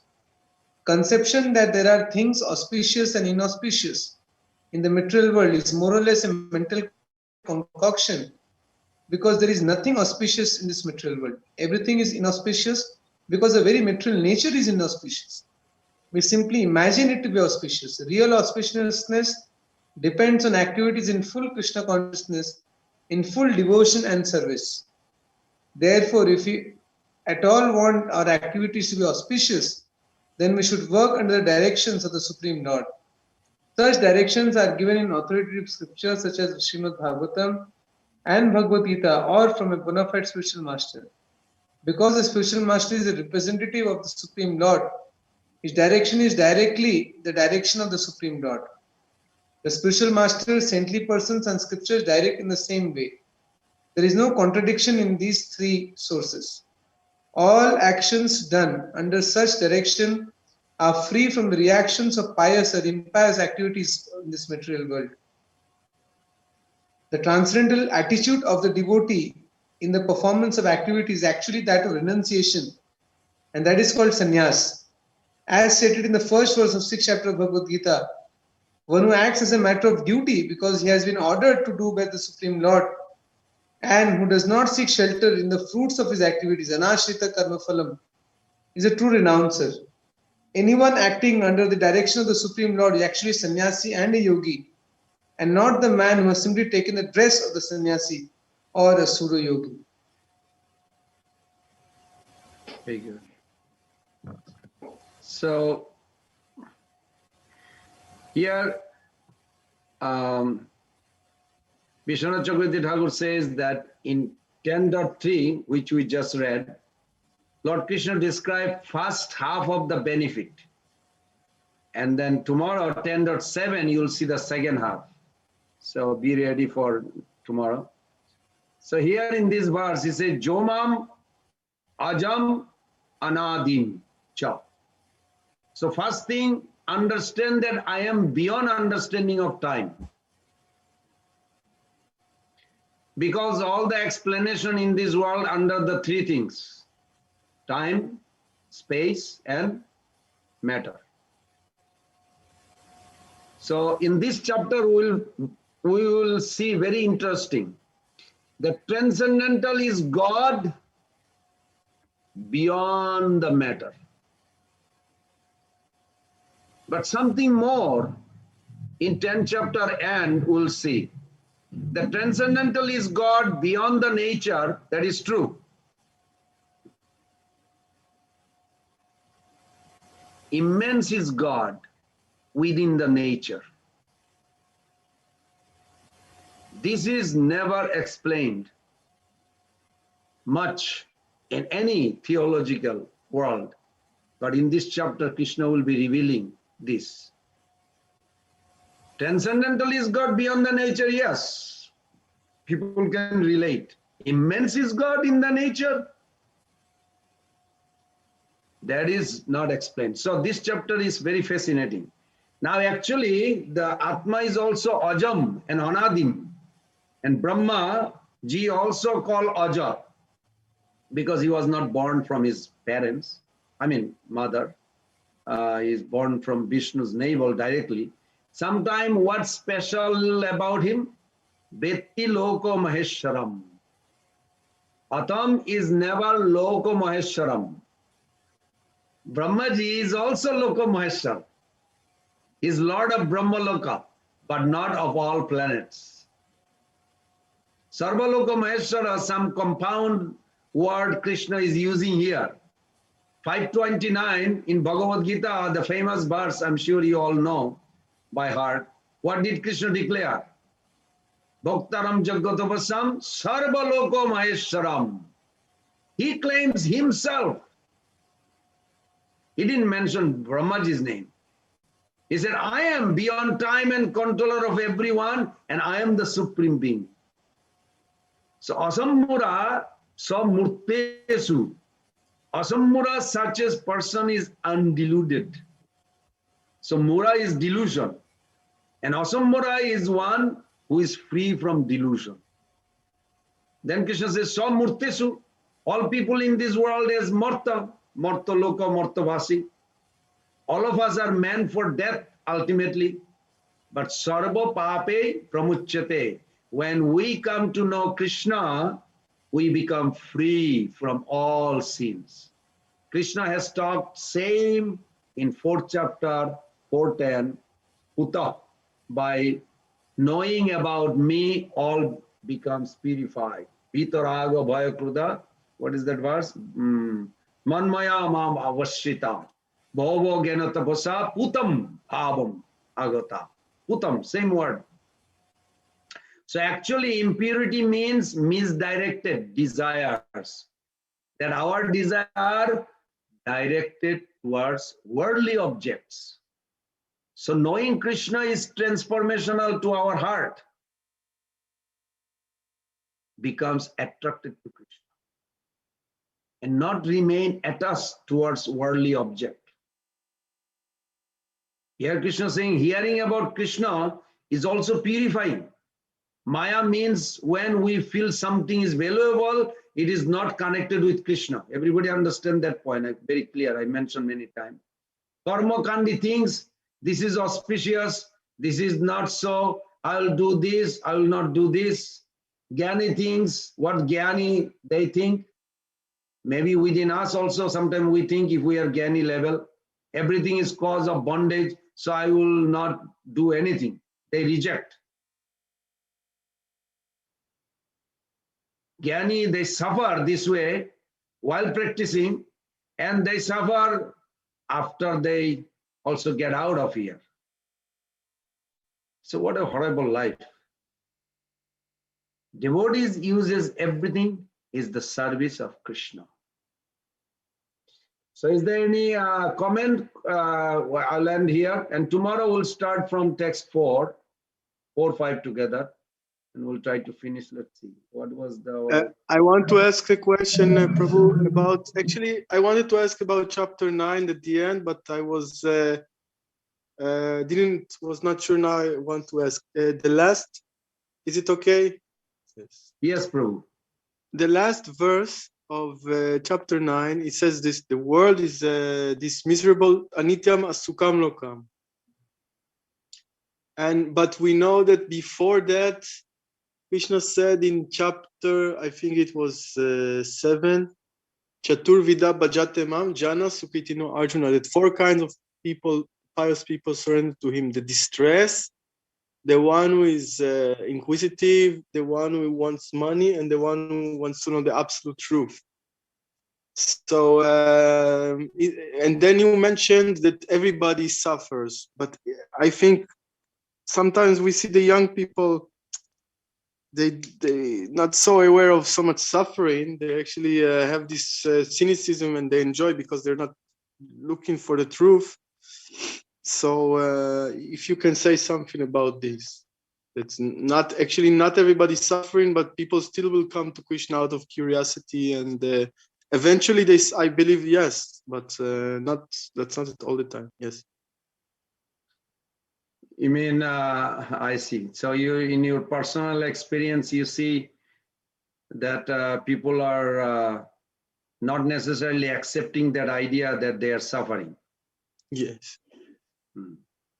Yes, because there is also more experiences in this world, and actually there is a lot of faith in the fact that if I would have a lot of money, then I would be in topmost happiness, and I just have to be like the richest man in the world. Or if, and then you have all kind of curious people, and like this kind of faith.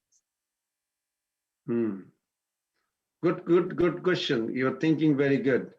You're probably preaching, that's why you're facing this. And that's nice. Yes. This is nice. This is nice, you're thinking.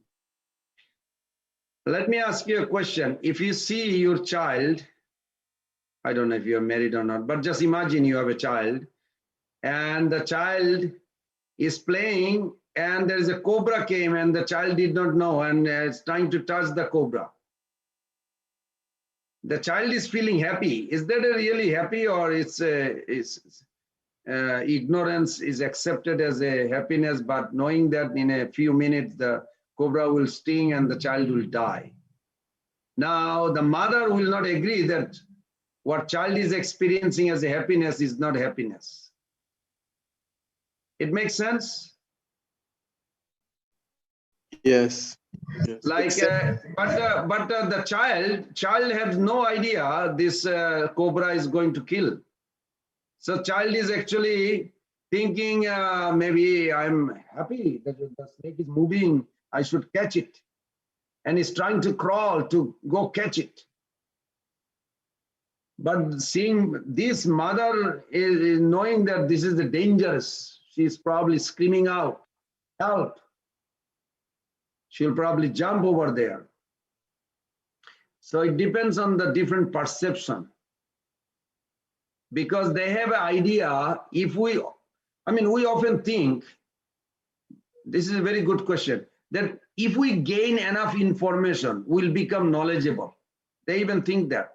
Significantly, however, that knowledge grows by leading a life of goodness, not merely by accumulating information in the intellect. Even we see that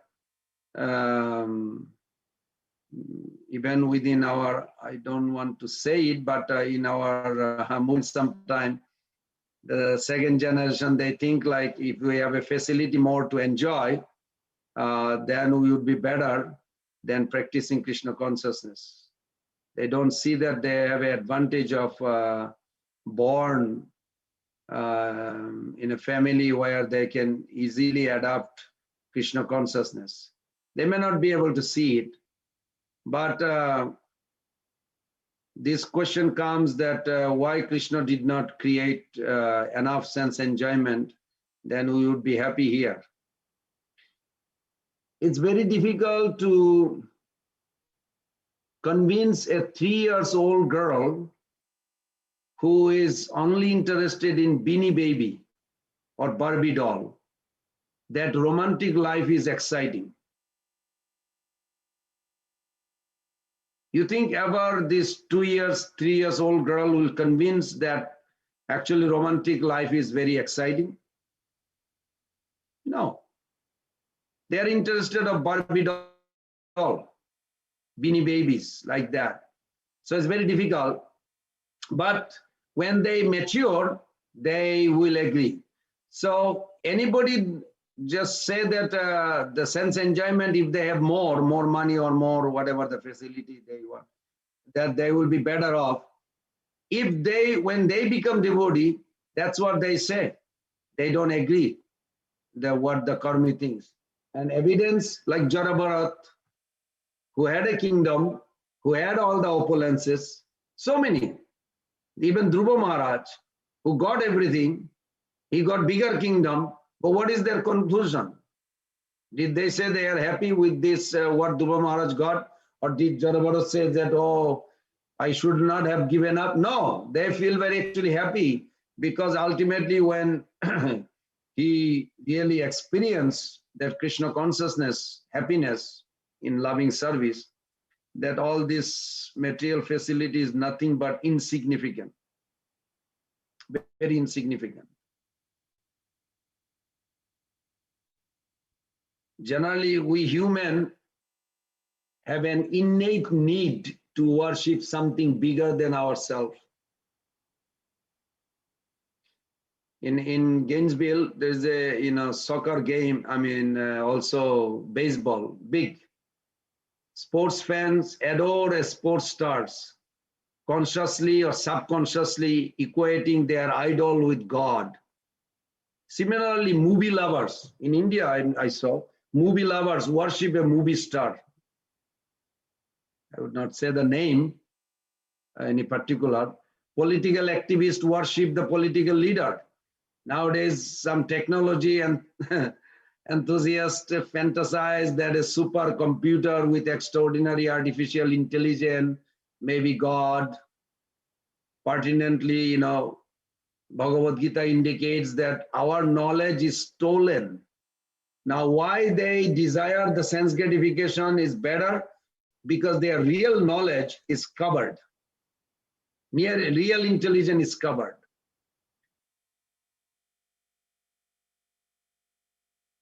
So then, as Krishna says, we surrender to whichever God promises fulfillment of those desires. And you'll see that, Prabhu, those people, if they find any sources, fulfill their sense gratification better, they will go and serve those.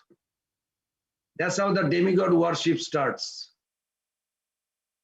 Demigod worship starts only when the sense gratification is promoted. They romanticize the world.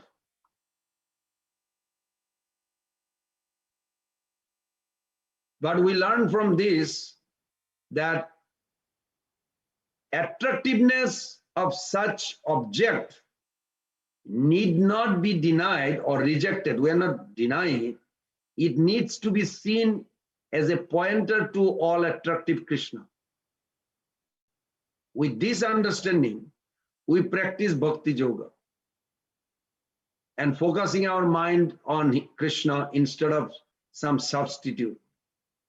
By our steady Bhakti practice, Krishna's supreme attractiveness becomes increasingly manifest to us, and we progress firmly towards ecstatic eternal absorption in Him. There is a beautiful verse. I'm thinking maybe 11th chapter or 12th chapter when we come. I'm going to elaborately explain you how the gradation of happiness from the sense gratification to the demigod's enjoyment to higher and higher, how glorified this bhakti is. And those who understand, acknowledge, and act on it, they will not fall for this. But until they understand this and experience some, it will be difficult to convince them. So what is the alternative? Suggestion is, make a nice prasadam, Prabhu. Make a super luxury prasadam. Invite them. Say, look, you go to restaurant or other places, but look at this food. And you say it's a karma-free diet, or you can reveal something, and they, once they love this prasadam, their consciousness will be purified, and they will start appreciating and seeing actually the supremacy of bhakti compared to all other process of sense gratification or whatever the idea they have. And that will help. That will help. Even Srila Prabhupada, when the scientists, they were arguing with Bhakti Swarup Damodar Maharaj. So Prabhupada said, call them here. And Prabhupada heard they are little arguing about the, atomic structure. When they came inside Prabhupada's room, Prabhupada said, so please take some prasadam, the food, sanctified food offered to God, and then we can discuss. So they all took prasadam. After prasadam, Prabhupada said, do you have any question? They said, no. They all wonderful. Power of prasadam, power of little practice. Unless they do actually sincere practice and they regulate their life, difficult to convince them that there is a higher truth, unless they become eligible. And of course, if they are grossly, I don't know who you are preaching, if they are grossly attached, sometimes you can bring the example. For an example, that people can perceive the taste of water quench the thirst. But if you tell them, okay, you are quenching the thirst, but this is only a combination of 2 molecule hydrogen and 1 molecule oxygen. And they will probably agree because they went to school or something. But hydrogen and oxygen everywhere is available. When you are thirsty, why don't you just open your mouth and try to take the hydrogen and oxygen and quench your thirst? Why I'm bringing this example? Because the soul, even the greatest sense gratifier, deep down in their heart, they are lacking. And one way of lacking, that they are not completely satisfied. One way to prove it,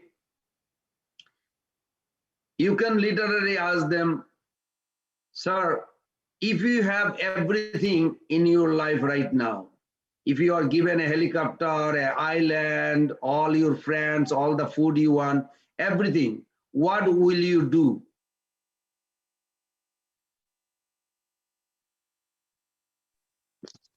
They will say, well, we'll probably eat and then go out for a walk or play soccer. Why do you have to do anything? You have everything. Why do you have to do anything? This question actually Krishna asked to Muchukunda. Varan Brinita Raja se Sarvan Kaman Dadamite. Even if all the sense gratification is given to a person, why he has to do something? And you'll see, you'll get up, you'll say, I'm going for a walk. Why? I'll play tennis. Why? I'll watch a movie. Why? Because deep down in their heart, they are bored. Even they have a girlfriend, boyfriend, husband, wife, everybody is there. They still feel bored. They don't know where it's coming from. If they examine very thoughtfully, they will see there is something lacking, lonely feeling. They can be sitting next to parents, next to their wife, husband. They will still feel boring. People don't know where this is coming from. They take it as a natural. But those who are thoughtful, they will say, yeah, why do I have to do anything? Because I'm bored. Krishna says to Muchukunda, first thing happened in bhakti, when you literally accept and surrender to me, I remove all your lamentation. Bhaya, moha, sukha, apaha. Bhaya, fear for future, sukha, lamentation for now, and moha, illusion for now, and lamentation for past. Fear for future, lamentation for past, and illusion for now disappear.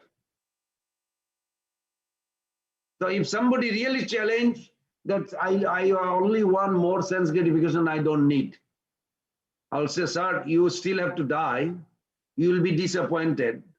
And even if you are given all the sense gratification, why do you have to do anything? Because you are bored, you are lonely. You cannot trace this lacking within you until you come to Krishna consciousness. Krishna consciousness is the highest enjoyable life ever existed or will exist. So you can apply, it depends how close you are to that person and go with that. And I'll demonstrate this more when we come to 11th chapter, maybe 12th chapter. Is that okay, Nirguna Prabhu? Yes. Thank you. Any reflection from mothers or Prabhus?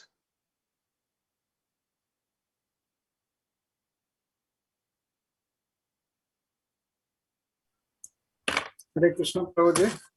Ram Sam Prabhu, yes. Yeah, Prabhuji, it was really nice class today, Prabhuji. It was like, so much of things you covered, like for the pure bhakti, 934, as we went through, Man Manabha Madhvakta Madhyaji Man Maskuru Mam Yosi Satyante Yukta Namat Parayana. So, lots of things he told, like to remember Krishna. I liked very much these three parts, like remember Krishna by body, mind, and soul. So as you stressed on that, so and same time, remembering Krishna is not function of memory, but it's the inclination towards Krishna. So very good. Yeah, inclination. So, very good. And even though something left over, so enakena prakara, you told very well, like that's whatever the way, whatever the means, we have to remember whether we want, not want, fruitive, not fruitive, this, that, whatever, we have to remember. Whatever you think, enakena prakara, this very well suits Prabhuji. So we have to find how to remember. Very good. Very good. Thank you. Thank you. Thank you, Prabhuji. Hare Krishna, Prabhuji. Mother Rebuti Devi Dasi. Yeah, Hare Krishna, Prabhu. Thank you for. Go ahead. Thank you for the wonderful class. I like the example that you gave of an African devotee, like how his life was before he was a devotee, and there was a custom that they had to eat the flesh. India +9 Mars 006. Krishna. Yeah. So the main point here I want to say is, like, in devotional service, Krishna doesn't look at your past things. Like wherever you are, whatever you're doing, we can start from there. So no prerequisite required. That's the thing. Only thing is we have. Very good. Very nice key point. It doesn't matter where you come from. You start and where are you heading. Very good. Very good point. Thank you, Mata. Mother Nikunji Lila Devidasi, you wanted to say something? Yes, Hare Krishna, Prabhuji. Thank you for today's wonderful class. There are so many points as Revati Mataji said and Ram Sham Prabhu said. And along with that, I want to add one more point which I like very much is in devotion, we don't just make the offering, we offer ourselves. So that Yes. point I like very much. So we have to offer ourselves with the mind, with the body, with the soul, and in all the aspects of whatever we are doing, we have to include Krishna in each and every aspects in our life. So thank you, Very nice. Prabhuji. Hare Krishna. Thank you, Mata. Any other reflection? Hare Krishna, Prabhuji, then would pronounce. I would Hare like to Krishna, share. Sojanna Mother. Yes, Prabhuji. Can you hear me? Yes, you're Prabhuji? audible. Yes, Prabhuji. So it's such an assurance. It's such an assurance that Krishna is saying, whatever you were, whatever you're doing, everybody has a chance. So nobody needs to feel, oh my God, I did so many bad activities. That's okay. But still, he's saying, now you've come, you don't have to worry about the past. So that's such a great assurance, so that nobody need to get depressed and I'm done, my life is done. And the second thing is the ananya, the where you said whatever it is, because we may do bad karma in spite of we fall down or like sudurachara, but still he's saying, I won't leave you if you don't leave me, like that, literally, like that's it.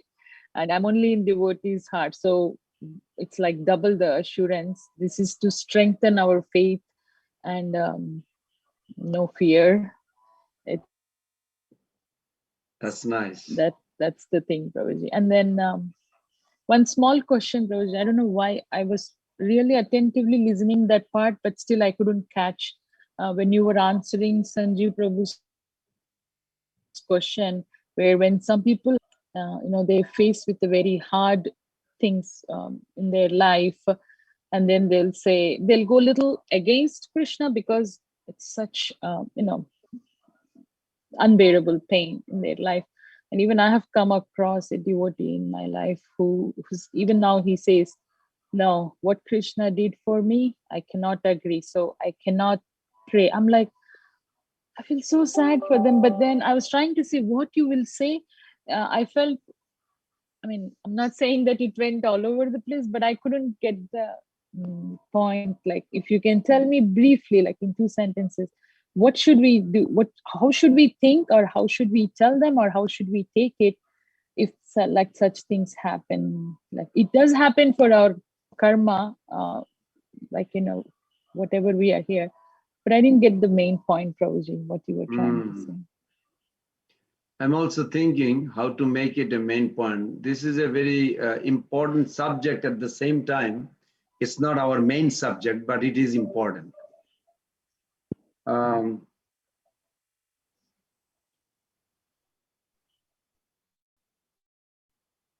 See, whenever we want to develop faith in Krishna, or we question his existence, we need to understand Krishna and how he works. Krishna created the system in this world for our protection and our sustenance. Usually he offers his care and attention to us through those systems that he created. But of course, as you mentioned, I also heard, it's not that I didn't hear, I heard also.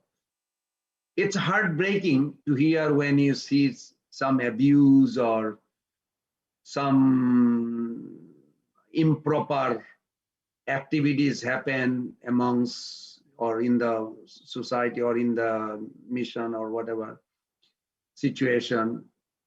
We all need to recognize that Krishna has given everyone free will. But unfortunately, people can misuse their free will. Humans misuse their free will, and humans also create system to protect others from such misuse and victimization. Like in America, we have We have 911, all kinds of stuff, child foster care, all these things.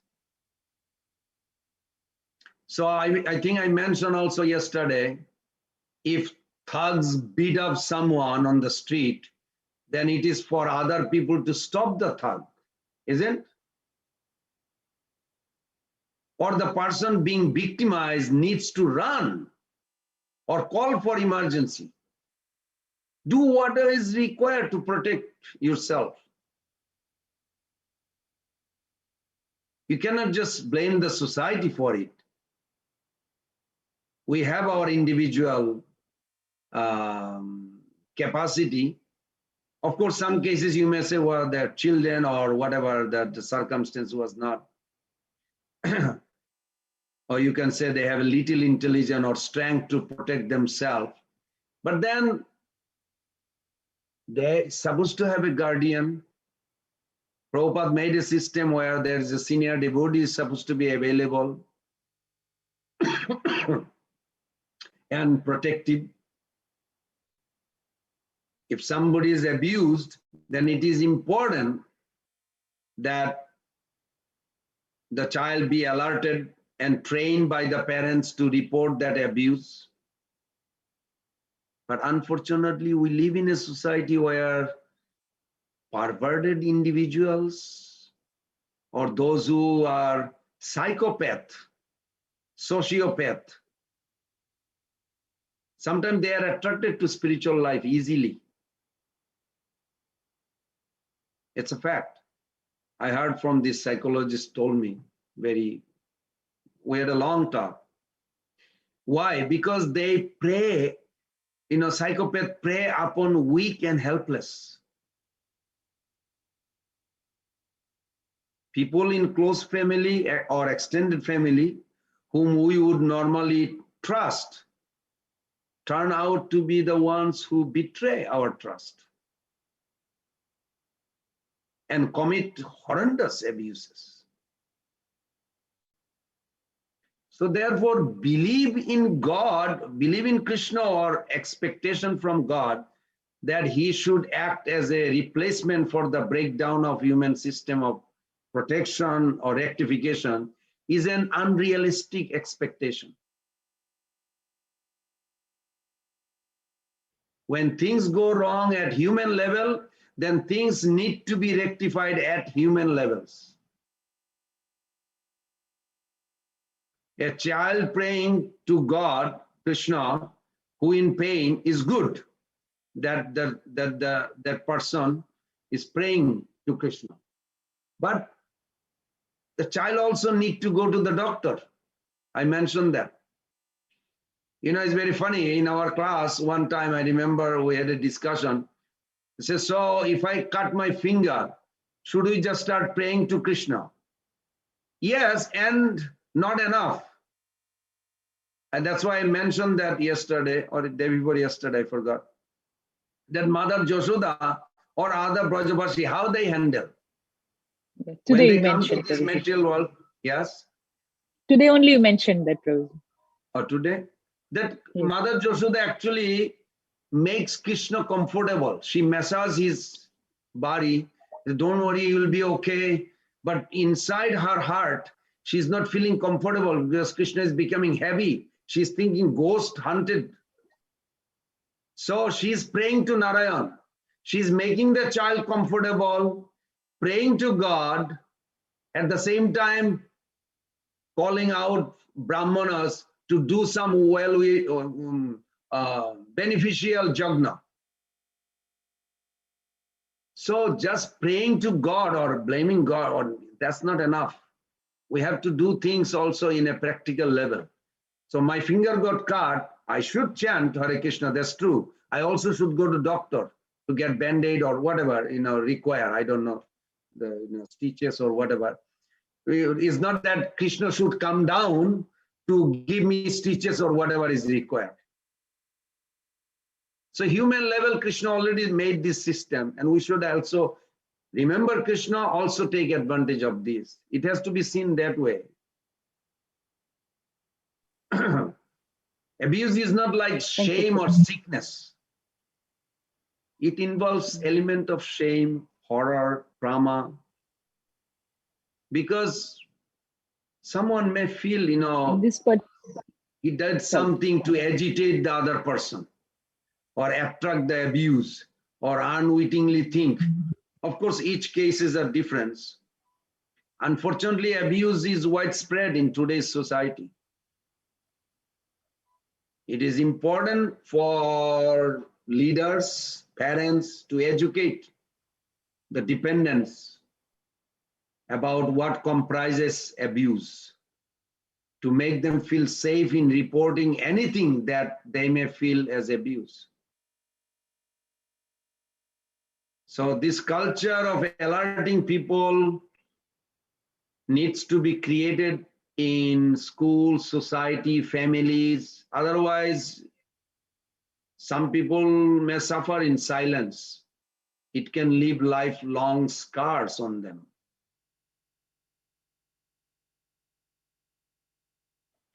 Now you mentioned, they may express against Krishna's role. Generally, they may say, what is Krishna's role? Is it that when human system fails, then we may turn towards God and expect God to intervene? Well, Krishna also intervenes often through a human agent. In exceptional situation, Krishna may intervene by supernatural. Paranormal means by personal manifestation. But often Krishna sends help through a human agent. Even Prabhupada, he is such a Mahabhagavat. He didn't have a place to stay. He was staying with David for 3 days in early days. Mukunda Maharaj explains this. And David, he has some some problem. Middle of the night, you probably heard that story. He took the kitchen knife and going around Prabhupada, he said he can kill. Literally. Of course, Prabhupada was a Mahabhagavat and he exhibited that, but he maintained his compassion. So, of course, everybody, we don't expect to act that way. On third time when he was going around Prabhupada in a small apartment, then Prabhupada said, just put it down, chant Hare Krishna. Something happened to his brain that he jumped off through the window and ran. Oh, this is his apartment. Why did he run out? I don't know. The story goes on. So my point is that, say another example. A man was drowning. He prayed to God for help. You heard that story. A fisherman riding on a boat asked this man to enter his boat, but he rejected his proposal saying, God will help me.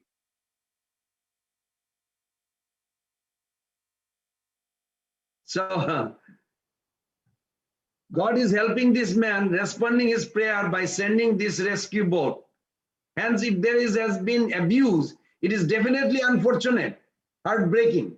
But the one who has been abused needs to take the initiative to seek protection and to counter that abuse. Whoever helps him in countering that abuse, they should see them as agents of Krishna's grace. That teaching should be there. Because we have a CPO office here, in Alachua. And I mentioned that when a child, when a person got hurt or something, but they should not see that CPO is like another person separate from Krishna. It is Krishna's agent. Krishna is never withdrawn his protection.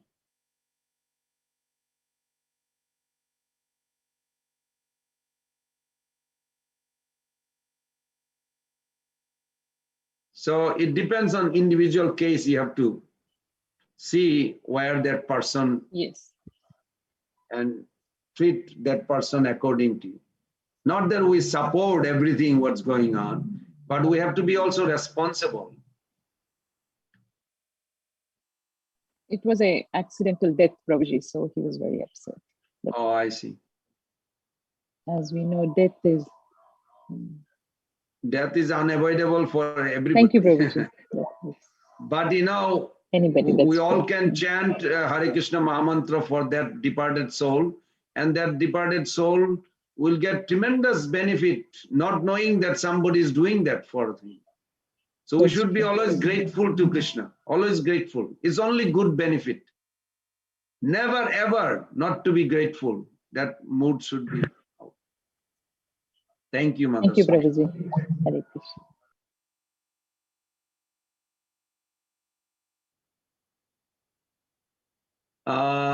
Okay, so we can end here. Anybody else? Anybody? I didn't give opportunity to speak or something. Otherwise, we can close. Everybody is happy. They're probably tired. Thank you. So please accept my humble obeisances. We'll end here. Vancha kalpa taruvesya kripasinda bhaivacha patitanam pavanebhyo vaishnavebhyo Nantaguri Vaishnavabinda ki Srila Prabhupada ki jai. I'll see you all tomorrow, same place.